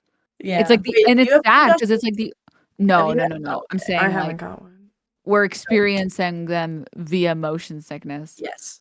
The Yeah. only place I don't get them is trains. Trains, it's so peaceful. Everywhere else, I hate it. So LA traffic must be hell for you because LA traffic is horrible for me. God, it's terrible. And like my dentist office for my braces, it's like an hour away, and Mhm. And then there's especially whenever you have to always do an Uber and you're riding in the back and worst. all the fucking hills. The fucking hills. Mm-mm. and they drive nuts in Tampa, Vegas, and LA. Uber drivers drive insane. A lot of like I don't know. I think it's just how LA drivers drive, period, because Ian used to do this too, where like you see brake lights and you're like, I'm gonna speed up and then slam on my brakes when I get close. I hate it. Like, what is that? Like, why not just approach Calmly? Like, why is it not like an option? They always have to like get there as fast as possible to the stopped cars. Why? Dude, the worst is like I have such a pet peeve against this, and like I try not to comment on other people's driving because like I'm not the one doing the work, but this is the one thing I comment on when people do the thing where like they're parked and it's like we're not parked, sorry, they're stopped, they're waiting for the lights to turn green, and then they like go and stop and then go oh my god, and go and stop. And I'm like, just we're not going anywhere. Just wait, just let the light turn green. It's good to know that you're checking, you're looking. That's good. That's good enough for me. We don't need to get closer to the guy that's also stopped in front of us. It makes no difference at all. Yeah. I don't like every time Uber drivers, I feel bad because my best friend has emetophobia. What is the puking phobia called? It's like I don't know. I know what you're talking about, yeah. We both have it. So when we're in Ubers together in LA, I get motion sick. She doesn't. So she can tell right away when I'm like, really panic. So she'll like try to comfort me, but like she also knows I don't want to be touched. It's like the saddest like interaction. Does opening the windows help for you guys? Yes. Mm-hmm. Cold. If I'm cold. Yeah. If I'm hot, I'm fucked. I'm puking. Like it needs to be cold. Fresh air. For some reason, and this really hurts Ian's feelings, his voice, the register that it's at, something about it, it's like the brown note for me. It makes your head dizzier or something. Like whenever you're dizzy. That's me with like volume in a car. Like when people start talking too loud in a car, I never care about volume ever. But when it's in a car and people are screaming in the car, I'm like, stop. Just please stop. You know what else I love, though, that I feel helps for motion sickness and headaches is fucking Vapo Rub. Yes! The Vapo Rub. I'll be putting it on my ears, back of my neck, my head. Really? Like, oh my god, I love it. The Vapo Rub. Smells. Like if you have like like if you keep like an orange or that like helps me. Lemon. Yeah. Vapor Rub's the same kind of effect. I'm obsessed with Vapo Rub. I just use that shit all the time. Like, I love it. I had an ex-boyfriend who, like, swore by putting Vapo Rub on the bottom of his feet.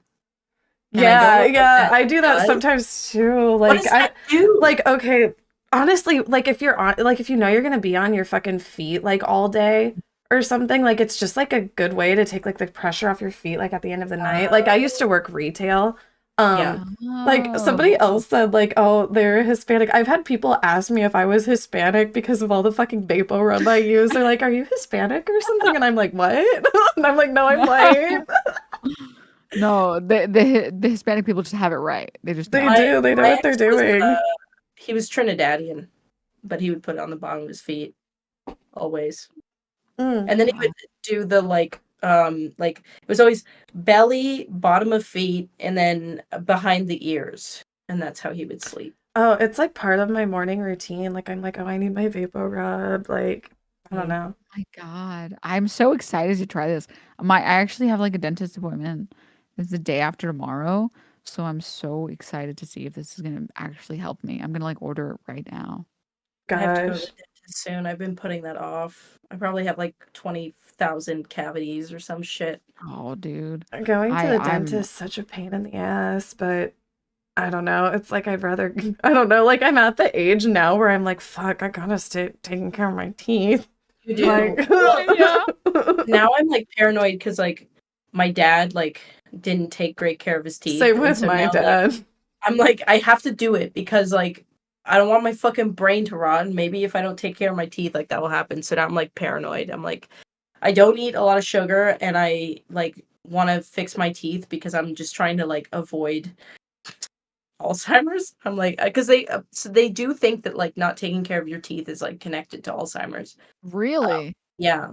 Because there's a lot of things that like kind of are in the umbrella of like probably not good if you don't want to have Alzheimer's, because what Alzheimer's is like your brain starts to form plaques, and the Mm-hmm. plaques start blocking like your brain's like ability to send signals. So things like not taking care of your teeth because it's like so connected, it kind of just like causes the brain to start like building plaques faster. At least that's the theory. There's also like a theory about diet, not exercising. Brain injury obviously is a big one, right? Like early onset Alzheimer's is a lot more prevalent in people that have had a lot of concussions.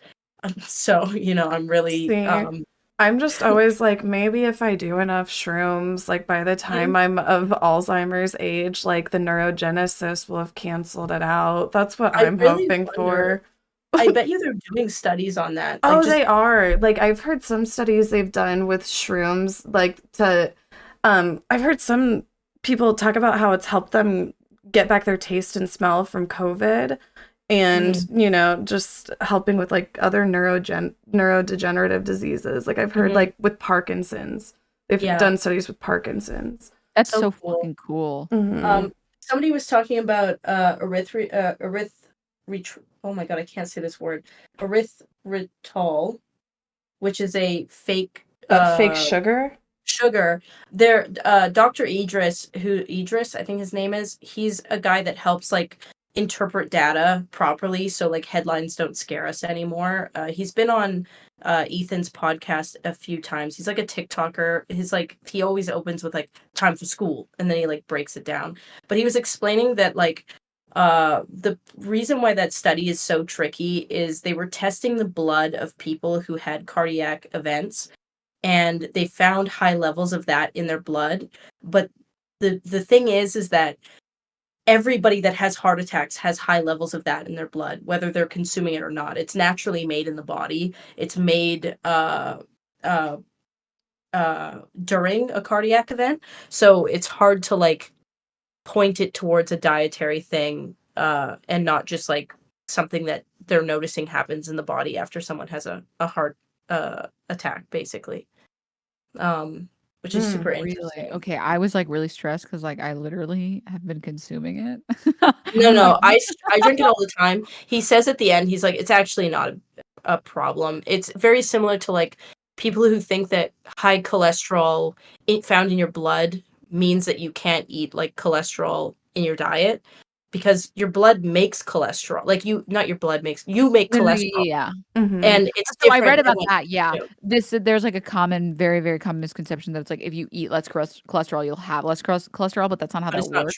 true. And also, there is like such a thing as a good cholesterol. Like people Yeah, were afraid of eggs. I'll yeah, never forget. I knew this. I had a friend of mine who's like, she's like goes to the gym all the time. She's an amazing body. She's like really good about health. And she said like she avoids eating too many eggs because of the cholesterol. And I was like, please eat as many eggs as you want. Like they have the good cholesterol yeah, in it that you need. And she's like, wait, are you serious? And I was like, yeah, you can eat yeah, as many eggs as you want. There's like yep. no risk associated with it. And she's I like, think, I'm so happy. I'm the yeah, happiest I've ever been. you make I love cholesterol in your eggs. body that blocks that causes you problems from trans fats, not cholesterol that you eat. Mm. Yeah. Trans fats is what causes, which is Mhm. why it's No, trans banned. fat is like terrible for you. Yeah, they're banned in. I think they were banned in the U.S. in like 2013 and in Canada. It's So because it's really not good. yeah, it's really bad. Um, So do you guys want to? I feel like the only other thing. Do you guys want to touch on the Minx after party Yeah, I stuff? think I it's like pretty brief, but yeah. Mhm. Can you give me a play-by-play, because I am truly like, other than like the tweet that I was linked, like I'm so It's honestly just such a like it's such a shitty situation. It's just like such an awful situation. Like, From my understanding, I think you already saw this from the Discord DMs, but Minx had told Cutie that she was going to go and she bought tickets immediately. Mhm. And Cutie said, listen, I'm willing to put you on the floor with everybody else, but you have to promise me you won't drink. You have to pinky swear to me you won't drink at all. And she said, I promise, like, I pinky swear I'm not going to.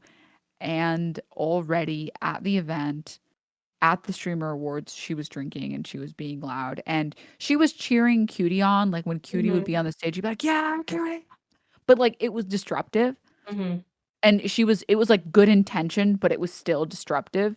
Yeah. And then she was at the after party that Cutie had booked and she had, she was hosting. She booked the venue, she booked the bartender, she booked the security, she got food, she got all like she paid for everything and she didn't even get a chance to even enjoy the party because when she showed up, she was there for like a few minutes and Minx was already like being dragged out and they called like 911 and like the like Oh. ambulances and everything and the venue had like in their contract the venue had a rule saying like if you cause a disturbance you will be removed from the premise and your event has to stop. So Cutie gets to her own event, is barely there at all, and everyone's being escorted and pushed out and told like No, you need to leave now. And it was just really it's very sad because, I would fucking her cry. I I would I fucking cry if I were like even at the event and I was like, damn, it's over. That like I don't know, and like. like it's really sad too because it was like the way that Cutie described it, it's like she really, really, really tried to make everything work. And she even saw that Minx was drunk at the Mhm. streamer awards and she still was like, whatever, just she can go to the after party, it doesn't matter. And she like and then because she let her go, it was the event got canceled and everyone had to leave and people talked about like they tried to go see other places and they tried to book other venues and it like nothing was panning out, nothing was working. And it's like really sad because it's not about the money, it's not about the like oh in like because Minx had said like you can invoice me, I will pay for it, but it's Yeah. not about that. It's about the fact that you made a promise not to do this thing and you instantly broke your promise. And ruin the experience for how many other people, And like like it's like it was like it's the not end of night fair. thing where, like all this, like Cutie could unwind and like, finally just like chit chat with everybody and have a good time off camera. Like, yeah, it's a really shitty situation. I'll And also yeah. say just from like Cutie's perspective because I know what it's like to put on an event and then, have it end and have this big emotional unload. Like when Ian was done fighting, he cried because it's not even like he wasn't sad. It was just this like release, of like, okay, Mm-hmm. because you need to put it somewhere. And it's, I can't imagine like being done with the event and being almost done with everything and just like having that release and wanting to go and put that energy out into like a party. And then you get there and you can't even like Mm. have that release. You know what I mean? Like, Yeah. Like no. Like, and then I don't know if you've seen the like there was like some. So whenever this whole thing happened, Minx then started saying that she had like a seizure, and everybody's been kind of like calling bullshit. Like, no, you didn't mm, have a seizure. You were And drunk. like ugh, even if she wasn't lying about it, um there is like evidence that shows that like drinking and heavy drinking makes seizures worse. yeah. Like I don't Cutie would never in a million years see someone having a seizure and be like, "Great, now you're ruining the party for everyone." It was Hmm. that she it made it worse because of how heavy her drinking was. Yeah. So even if we take like her statement at face value and say, "Okay, yeah, maybe this happened," it doesn't change all the other things that led to that point because apparently and this is just like I'm just repeating what I didn't see it, Mm. but I'm just repeating what Were you I there? believe it was. I was there. I ended up leaving right before this happened. Oh, okay. But I think Cutie and Ray or Cutie and Maya were talking about it on one of the podcasts. They were saying that like she was trying to like throw stuff in the pool. She tried to throw like a heater in the pool. She Hmm. tried to like throw Sykkuno into the pool at one point. And it's like Hmm. where like where is the excuse there? Like Yeah. you are responsible for getting so drunk that you can't behave like Yeah. properly in these situations. It's just not it's not proper etiquette. And like this person is like I mean, the way that Cutie talked about it, she seemed really hurt and like distraught. And even in her tweets, like she's not usually an angry person. No. And she was angry. Like she was angry that like this person would break her trust and that they would like, that she would set a clear boundary and almost with no regard it would be broken. Having a boundary walked over is a very painful Yeah. experience. Um, we recently had a boundary walked over. And it really, I think it feels very similar to being cheated on, to be honest, where it's Mm. like, what did I do to you to deserve this type of like treatment? Mm-hmm. Like, I'm not Mm-hmm. asking for much, right? Like, Yeah. that's what it feels like. And I think it's hard to like have these conversations, because I think that it's a very like nuanced thing where clearly like mental health in general is a very like difficult thing for a lot of people to navigate, even with families, like let alone friends. And Yeah. I think sometimes I get really sad when I see somebody um do that to themselves. Uh Make it a hard choice for everyone else around them. You know what I mean? Yeah. Um it's painful. Like I mourn the relationship that I see dissolving because I know that like right now it like can't. There's like no world where like I think Cutie should extend trust in that way again. Right. And I think that there needs to be like self-reflection and a lot of steps that need to happen. And I just like I really mourn it. I think it's like a very sad It thing. is. It's very sad. I mean, like, I have experienced the loss of friendships in my life, and like, I am gonna make the claim that like friendships, um, like I take friendship losses way harder than I've taken every relationship loss. Because Yeah. every relationship that like has failed in my head, it's like, well, we just were not meant to be together. Like that's just like Yeah. it just was never gonna work. But when like a friendship fails, it's like it's so like the times that it's happened, like it breaks me Because so it feels like badly. it's like, why don't you want me? Do you know what I mean? Because like a Mm. relationship is like, I know why you don't want me. You need to find a very specific person, and this is like a very like this is your one and only type thing, in a monogamous world that most people kind of like operate in. But when it comes to friends, like You're anyone allowed to can be have, your like, friend. different exactly, like, Yeah. you can be different Mm-hmm. people and be friends with people, like, I am friends with lots of people that I could never date because, Yeah. like, there's just not the right person for me, or, like, Yeah. what I want, but all of those people are amazing friends, I would never wanna lose any of them, ever, and the times that it's happened, it's like it, like, causes me insane mental distress, like, Yes. it's not like, I have nightmares I about, like, know. friends that I've lost in my life, Yeah. and it's very traumatic, and I think it's very traumatic for other people as well, and, like, the way that Cutie talked about it, she said it was, like, this was, like, her last olive branch, and after this happened, she just, like, blocked her and everything because she just couldn't like, she's tried so hard to help her, and Mm-hmm. it's just not enough, and, like, I can't imagine the pain that you have to be in where you're like, you are one of my best friends, and I have to block you on everything because you Mhm. can't respect my boundaries.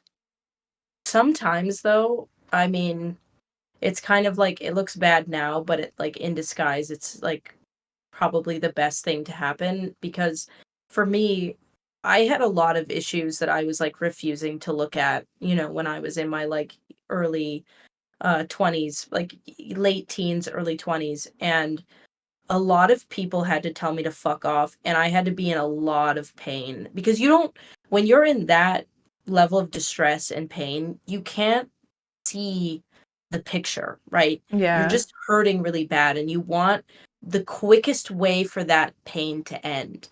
And sometimes you have to be forced to like realize that there is no quick way and no one is there anymore for you to be like, I literally need to get help or else I'm not gonna like be okay.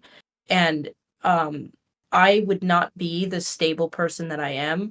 I have been in the past. I don't like labels change, and I think different therapists have different criteria for things. But I've been told that I have BPD or at least BPD traits when I was like 18, 19. Mm-hmm. Um, and I had a lot of issues. Um, the therapist that I work with now says that I don't display any of those traits. It's still something I'm very paranoid about. But I really believe that, like, because I didn't get help until, like, I literally felt like I had no other option and I was just hurting so bad. So it's hard to see, it's hard to watch, but sometimes, like, you know, sometimes that's just like what needs to happen. And I don't know, I hope it's okay. I just hope everything ends up okay. I feel like Yeah. with minks too, like whenever you have like an addiction, but then you also have like a bunch of yes men. And I feel like a lot of these Yep. people, it's like they're kind of telling Minx what she wants to hear because they feel like it'll help her in some way. And it's like, okay, that's not really helping you. Like, I feel like a lot of the, her like claiming it was like a seizure and stuff is just really like nobody's buying it. It's like a Yeah. situation where she's lying to herself because she's in denial because she's so afraid. I mean, like, speaking as an addict myself, luckily my addiction is marijuana, not alcohol. Like, the idea of a life without weed is like fucking frightening to me. So for Minx, like the idea of a life without alcohol and knowing deep down that that's probably what she needs to strive, like, it's gotta be really scary. And Yeah. one of the things that I don't know, like, I guess one of the things that I get frustrated by, like, I understand like the whole I understand why people say, mental health isn't an excuse, like, obviously it's not. And, like, Cutie, like, she doesn't have to be like, oh, well, Minx, she has issues. Like, like, obviously the way Cutie feels is completely valid. But sometimes I just feel like the way people are like, well, mental health isn't an excuse. Sometimes it's just like kind of like, to what end though? Because I don't know, like, personal experience. You get what I like. My mom has like paranoia, and she's so fucking annoying about it. She has like the hypervigilance, and it's all trauma related, and it annoys the fuck out of me. And obviously I'm valid for feeling annoyed by it. But it's like, for me to be like, well, her having this mental health issue isn't an excuse for it. It's like, it kind of is. It's like It the is. reason, you know what I mean? Like, I feel like I wish sometimes it's like, we should reword it to be mental health is an excuse, but you're allowed to have boundaries that protects you from, brunting the bear of someone else's mental health. Because like, sometimes it is like, you can't tell someone who's schizophrenic and is on meds, but still like, might have residual stuff going on. Like, no, fuck you, stop. Right. Like sometimes, like, I understand why that whole thing is like, I understand why people say it, but sometimes I just feel like it's like, okay, but like, like, of course, like, it's not excusing Minx's issues or anything, but it's like the mix of addiction along with the borderline. It's just a very toxic circle that she's in right now. Like, I kind of want to also mention like a couple other things that I've seen thrown around. Like, I feel like a lot of things are enabling her. Yeah. Like, I have seen people be like, well, she's Irish. That's just like what Irish people do. Oh, like, so bad. No. Like, there is Irish drinking where you never try and outdrink an Irish person because they will beat the shit out of you and you will lose. But that doesn't, like, you can be someone who drinks and knows how to have a good time and drink. But like, if you make a promise not to drink, you have to keep that promise. Yeah.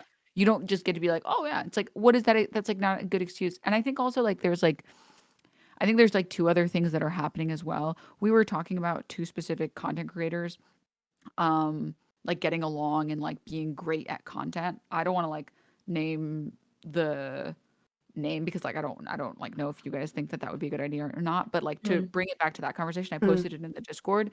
Like, people when you have people in your corner who will say anything to you and they will let you know, like, that's amazing, right? Like, that's absolutely. Oh, no, I wasn't talking about I was just talking about the fact that they work. I think actually it's fine to talk about them. Like, for example, like, the Botes sisters are really cool, and I think it's because they have each other to keep each other in check.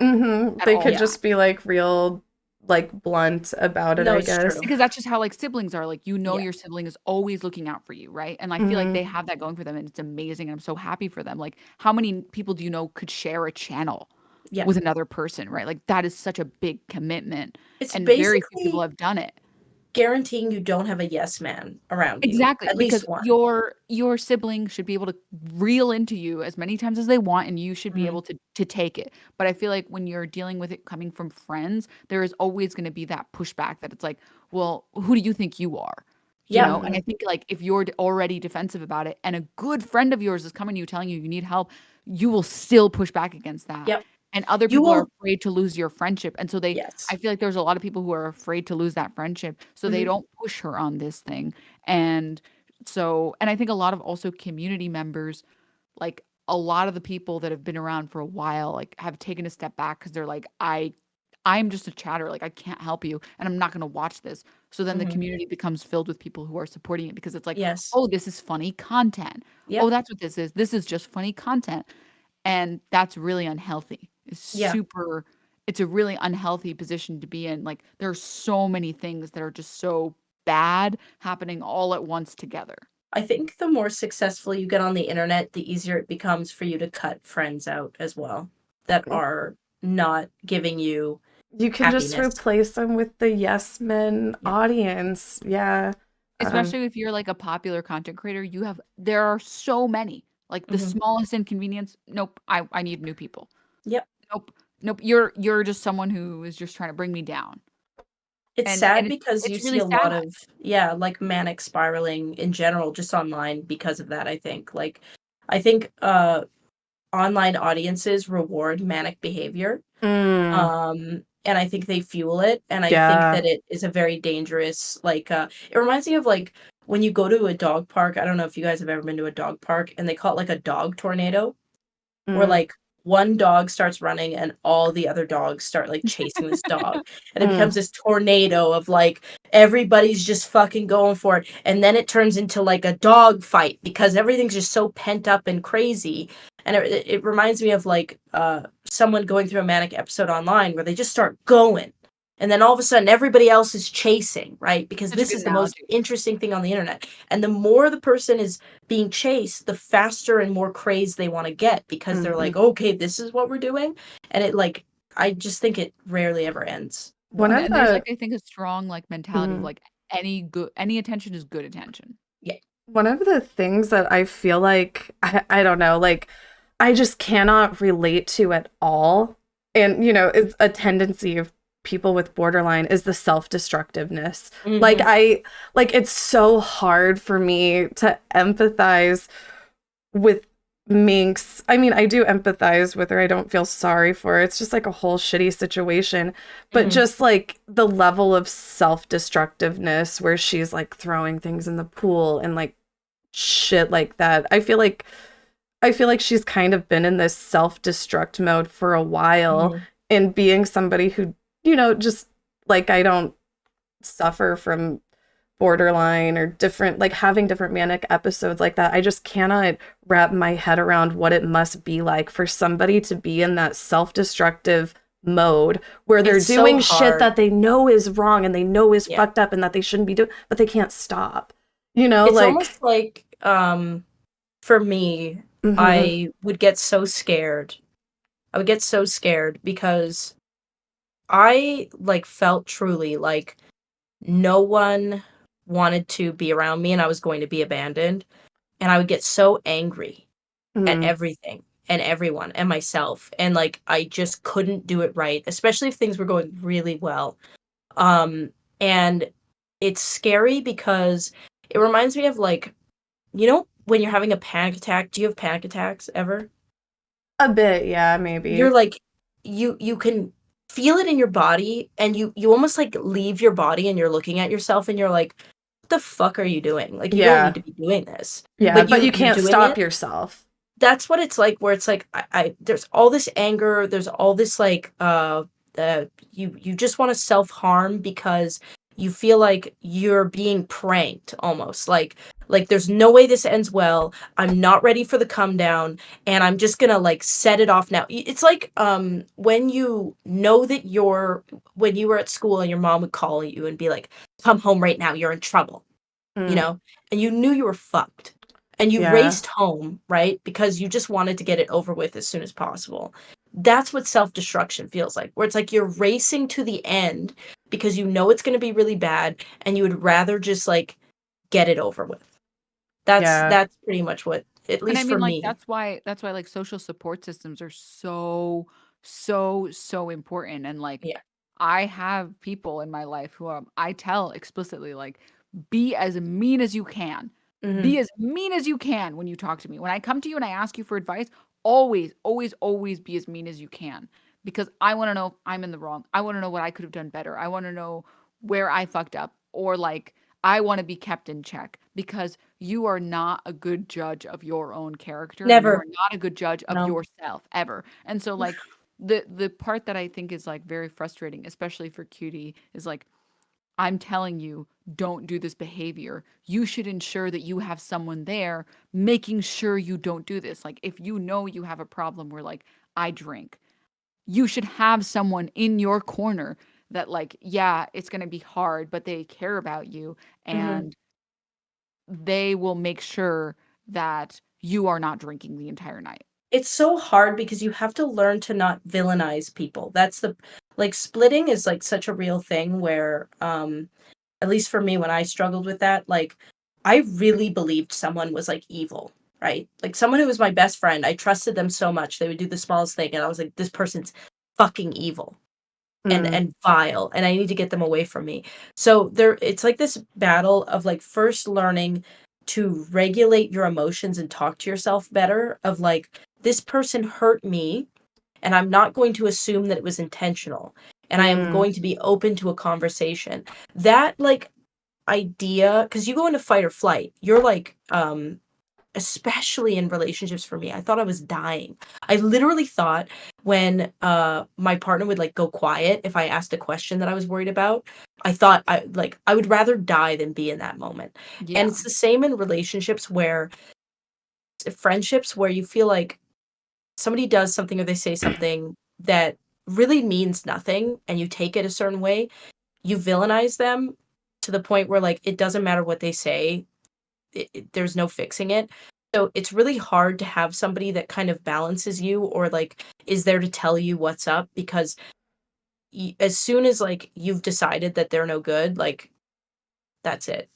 You Yeah. have to like regulate. You have to learn to self-talk, which is why therapy is so important because if you cannot like calm yourself down enough to like have a conversation with yourself, you can't move on to the next step of like learning that like okay, this person isn't Satan. And I need to like investigate what's going on. I like the That's like idea of that's that. Like taking the Yeah. idea to like self-regulate. Yeah. that's Like we crazy could all because like use that. Yeah. it's like such a foreign concept. It's like I think it's I got really lucky that like I had siblings that were very close to me growing up and we were really really really close and they would rail against me on like so many things. Like if I wasn't wearing something that was nice and I was like coping and I was like, no, no, it looks good. It looks good. They would be like, Mm, we are saying this out of love. It looks bad. We mm, would not, if we didn't give a fuck about you, we wouldn't be telling you this. And I had that drilled in my head so many times that anytime anyone does anything, no matter how I feel about it, like as mad as I will get, mhm, I will be like, give me 5 minutes and I want you to explain what your intention was. mm. And then I will determine That's based so on what you good. say, based on what you say, I Yeah. will determine if I feel like that's fair, if I would have done the same thing, and whether or not I feel like you're just fucking with me or not. I Because think, you like need that time to yeah. cool down. But you because you were told, like, "I love you, but" or "I love Mhm. you still," that's so important. Like, I think that's, like, what, like, really messed with my brain was, like, there was no, like, "I love you," right? In my it Yeah. was like, "You're doing something that pisses me off." And when you're a kid, you can't self-regulate, right? You're just being told like I'm a piece of shit. Mhm. Yes. So Yeah. if you're never told like I love you, but Yeah. what you're wearing isn't your color, right? Yeah, But exactly. instead saying like that looks like shit on you, right? Mhm. You Which is you not what you start need to to hear. exactly. You start to like associate. It's the difference between they call it shame and embarrassment, I think. Shame is like you do something bad and you go, I'm disgusting because I did this bad. Me as a whole is disgusting. Whereas like embarrassing or like ownership of something is like, I shouldn't have done that. Right? That's not an overall reflection of who I am, but I shouldn't have done that. I was missing like that, like I'm not a bad person, but I shouldn't have done that. I was missing they don't hate me because I'm wearing gray.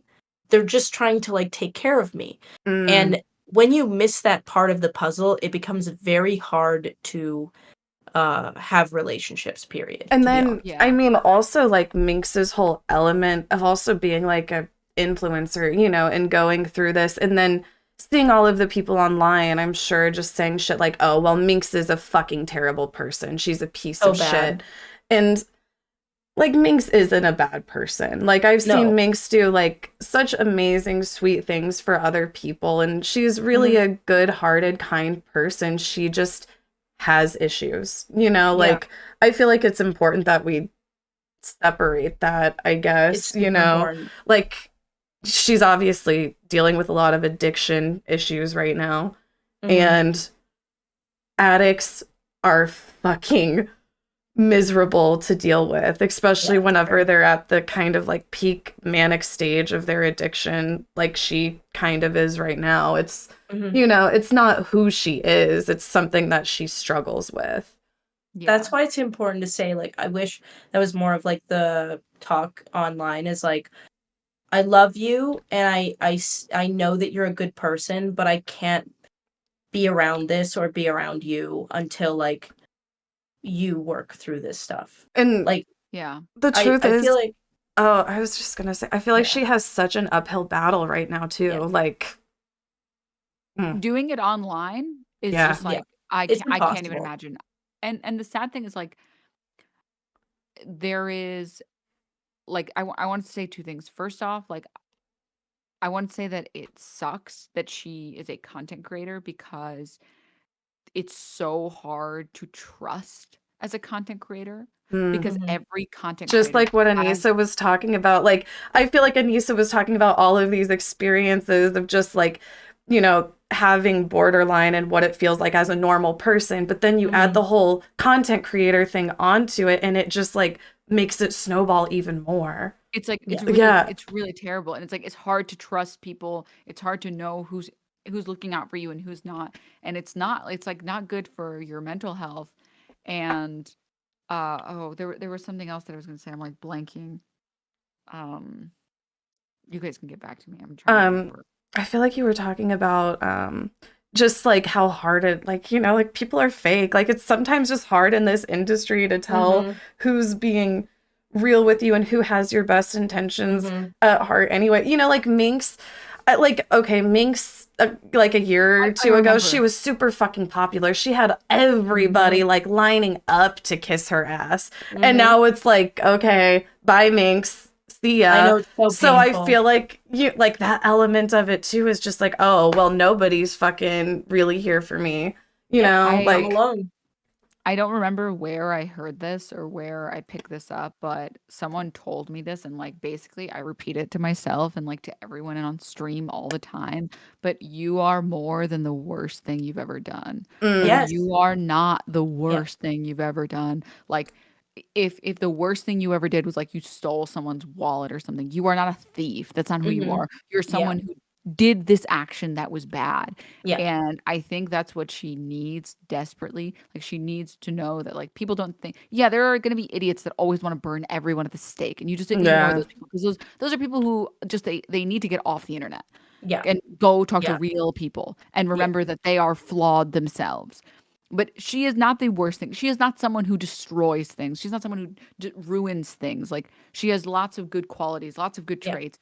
It's just she has done a lot of negative things lately, and that it's hard to be around. But it doesn't mean that she's a bad person. No. It just means that she needs to stop. Like there is obviously like there's a line. Like I struggle to give sympathy to people who are rapists. People who do that. Like I really struggle on that to provide like you can still learn and grow because it's just such an insane thing that like but basically everything under that, everything under like assault, my opinion is just like you are not that thing. Mhm. Mm-hmm. Everyone has done stupid things. I Yeah. have done stupid things that like have made people be like, I'm never going to talk to you again. And Mhm. years later, they reach out and they're like, you know what? Sorry. Maybe we can still be friends. I Yeah. want to hear a genuine apology from you, and I want to go back to being your friend again. And Yeah. that empathy that I received for doing maybe something that was callous, that in my head I didn't realize it would be a big deal, but it was the other person, it impacted them very Yeah. negatively, and they gave me that second chance, and they were like, you know what, like people can grow. Everyone needs to know that like it does. The worst thing that people have done, they can still grow from that. Yeah. I Mm-hmm. had a very cordial conversation with someone who's made like 4 or 5 hate videos about me, like over the years, like in-depth hate videos about me. Because I feel the same way that you do, where it's like this person doesn't, that's not who they are, right? And I'm too old at this point to like hold someone accountable for like something that they did like 6 7 years ago or whatever. And I think that like people who hold on to things, if someone has genuinely changed or is like looking to change, you're only hurting yourself at that point. Like do I want to be this person's best friend? Like no. Mm-hmm. But there's something kind of cathartic about getting to the point where you were hurt by somebody so badly that you like could use the word hate for them, and then you can come back like 5 or 6 like years later and have like a 5-minute conversation and feel like Mm-hmm. okay, the world wasn't ending, Yeah. because it oddly makes you feel like okay, if I could do this with this person, that means that like all the people that I've hurt in the past, there's a chance that I could have a conversation that we walk away from feeling good, and there's something Yeah. about that that like feels That's like good to that me. is the there are very few things that I don't apply that to. Like again, like in the cases of like assault, like I just don't I can't. Yeah. It's out of my wheelhouse. You should go see a therapist and Yeah. find new people. I can't. That's where my empathy stops. Yeah. And maybe that's a fault on my part, but that's just where I'm at. But anything underneath that, any other crime underneath that, I can, no matter how badly someone has hurt me, I'm willing to talk to them. Yeah. I'm willing to be like, we can talk for 10 minutes. What do you want to talk about? There's something, like, not to me, there's nothing more painful than someone that doesn't wanna have a conversation with you after, like, something It hurtful has hurts. happened. Yeah, Mm-hmm. It's the worst emotion on the planet. yeah. Being shut down, like, I I was having a conversation with somebody about this, like, when you're talking to someone and they get really upset and they, like, stonewall you, and you never know what happened, you, like, never know what happened, you never get that closure, like, that's very hard. Even if we end up, like, parting ways and you set your boundaries of, like, "This was too much for me and I'm done." The and Even not that saying, like conversation, it's like, I would say that for both people, it's good. yeah, it's good. I think it's important. I think that for both people to know, like, kind of where they stand, especially, like, somebody was, saying that, like, being nice, to assholes is one of the rudest things you can do. And not setting boundaries with assholes is one of the rudest things you can do because when you don't set boundaries with assholes, they go and think they can do it to other people. So Mm-hmm. like that's really helped me understand that like I should, be able to tell someone when they're doing something like not good because if I allow it, I'm allowing them to do it to someone else later. Mm-hmm. Sometimes people just need to hear it, Yeah. No, I you mean, know. it's kind of like, have you ever been on like a really weird or like bad date?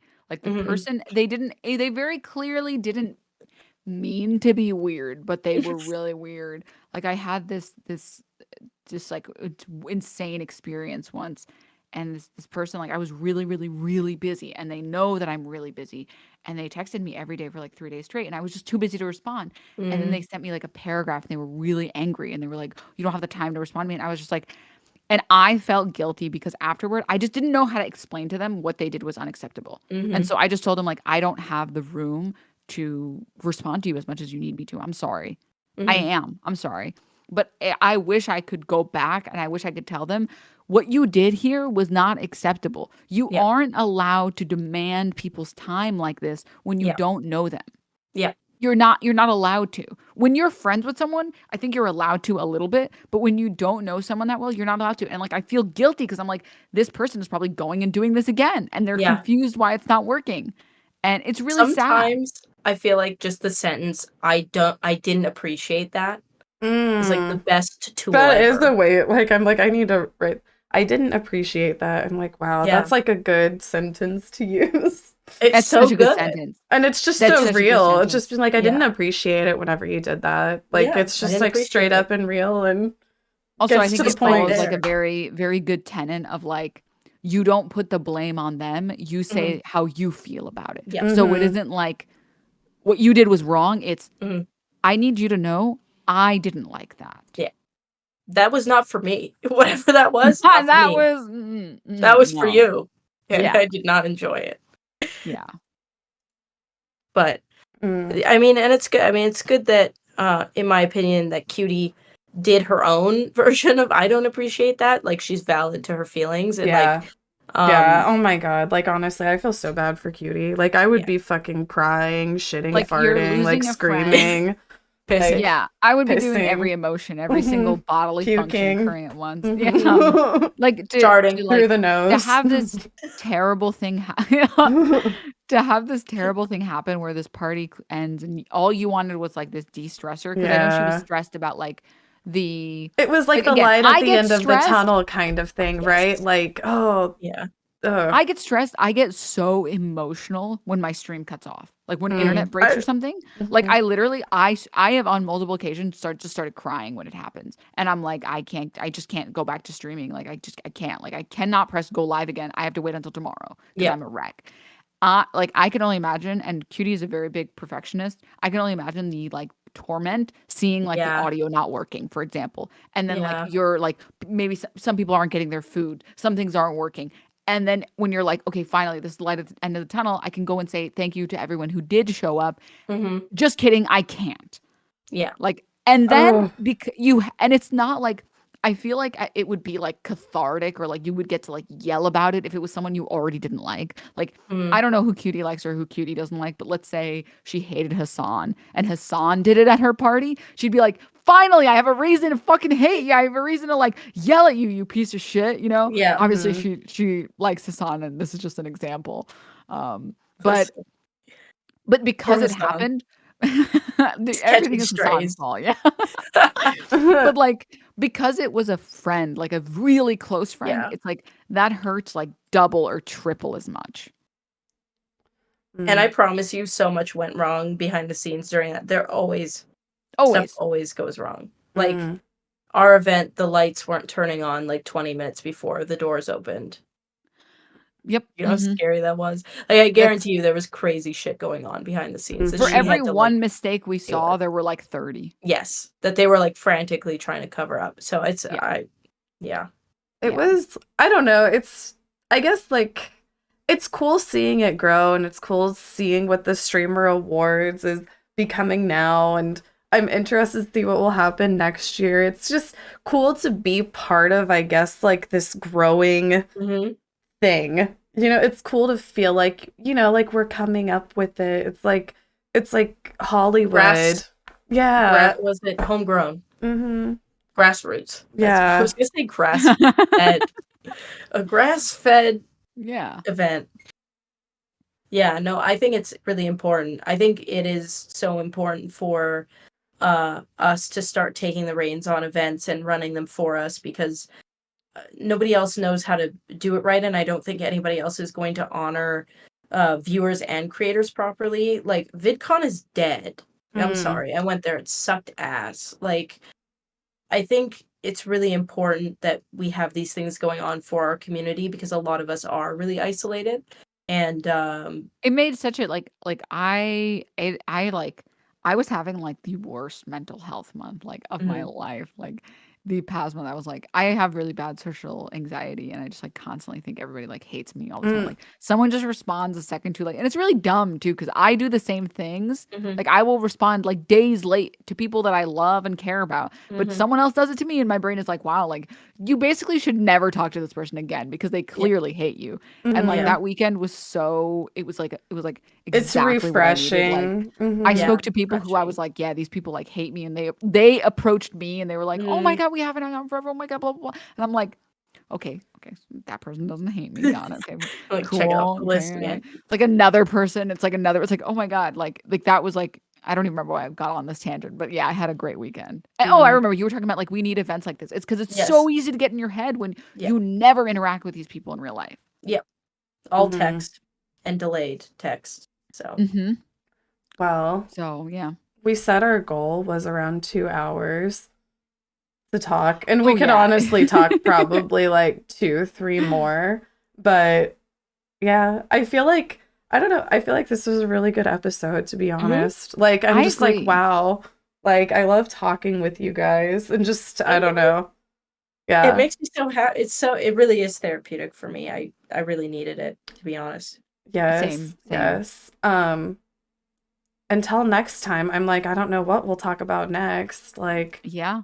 I mean, Something else crazy. so Probably. chat, we try to meet up on Monday nights, not necessarily every Monday where we have something to talk about. So, we post on Twitter and whatnot too whenever we go live with the take. So tune in next time.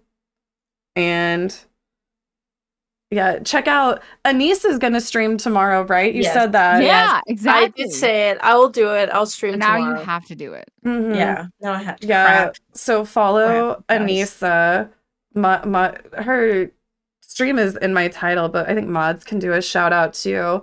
Also, like, She said she was going to be talking about some of the creator clash behind the stuff. scenes, and she's like talked to me and Denims a little bit about it, and I'm just like kind of mind blown. Like I just didn't think so much went into like I mean like Crazy. obviously planning the event, but just like boxing in general and like all the rules and regulations and like I'm just like wow. Like honestly, it's all very interesting stuff. So Right now we're sucking Sorry, the go ahead. blood from all the creators to make sure that it's free of illness. Yeah. oh yeah. I'm Yeah. just like wow. But Anise is streaming now too sometimes. And then Sometimes. Denims I watch like all the time in the morning for news. But when Yeah, are you I'm streaming yeah. next? I saw you were kind of taking off for a bit, so Yeah, I took today off because I was busy all of Friday doing streamer award stuff. streamer. And I streamed that day and then I slept at like super late and then I woke up and then I streamed again and then I did all day streamer award stuff and then I did it again on Sunday and Monday I woke up and I was like I can't do it That's again today. There's no way I'm going to get up at 7 a.m., stream, and I had like a lot of DMs to catch up on because I just talked to a bunch of people and I was like that took like literally it took 5 hours of my day just responding to DMs. Yeah. And then Well- like talking to my editor and stuff and like and then I was like, and I'm supposed to do that and then do another podcast. It's like, no and way. then you no way, I'm just taking moved it. there. I'm like, you literally just moved there. Like It's yeah. it's not happening. So I took today off. I'm going to stream again probably like Thursday. I want to take this. I need the 2 days off to chill. That's good. I think that's smart. Yes. Well, anyway, bye chat. Thank you guys all for tuning in. We'll see you guys next time for the take. Have a good night, everyone. Bye. Bye. Bye.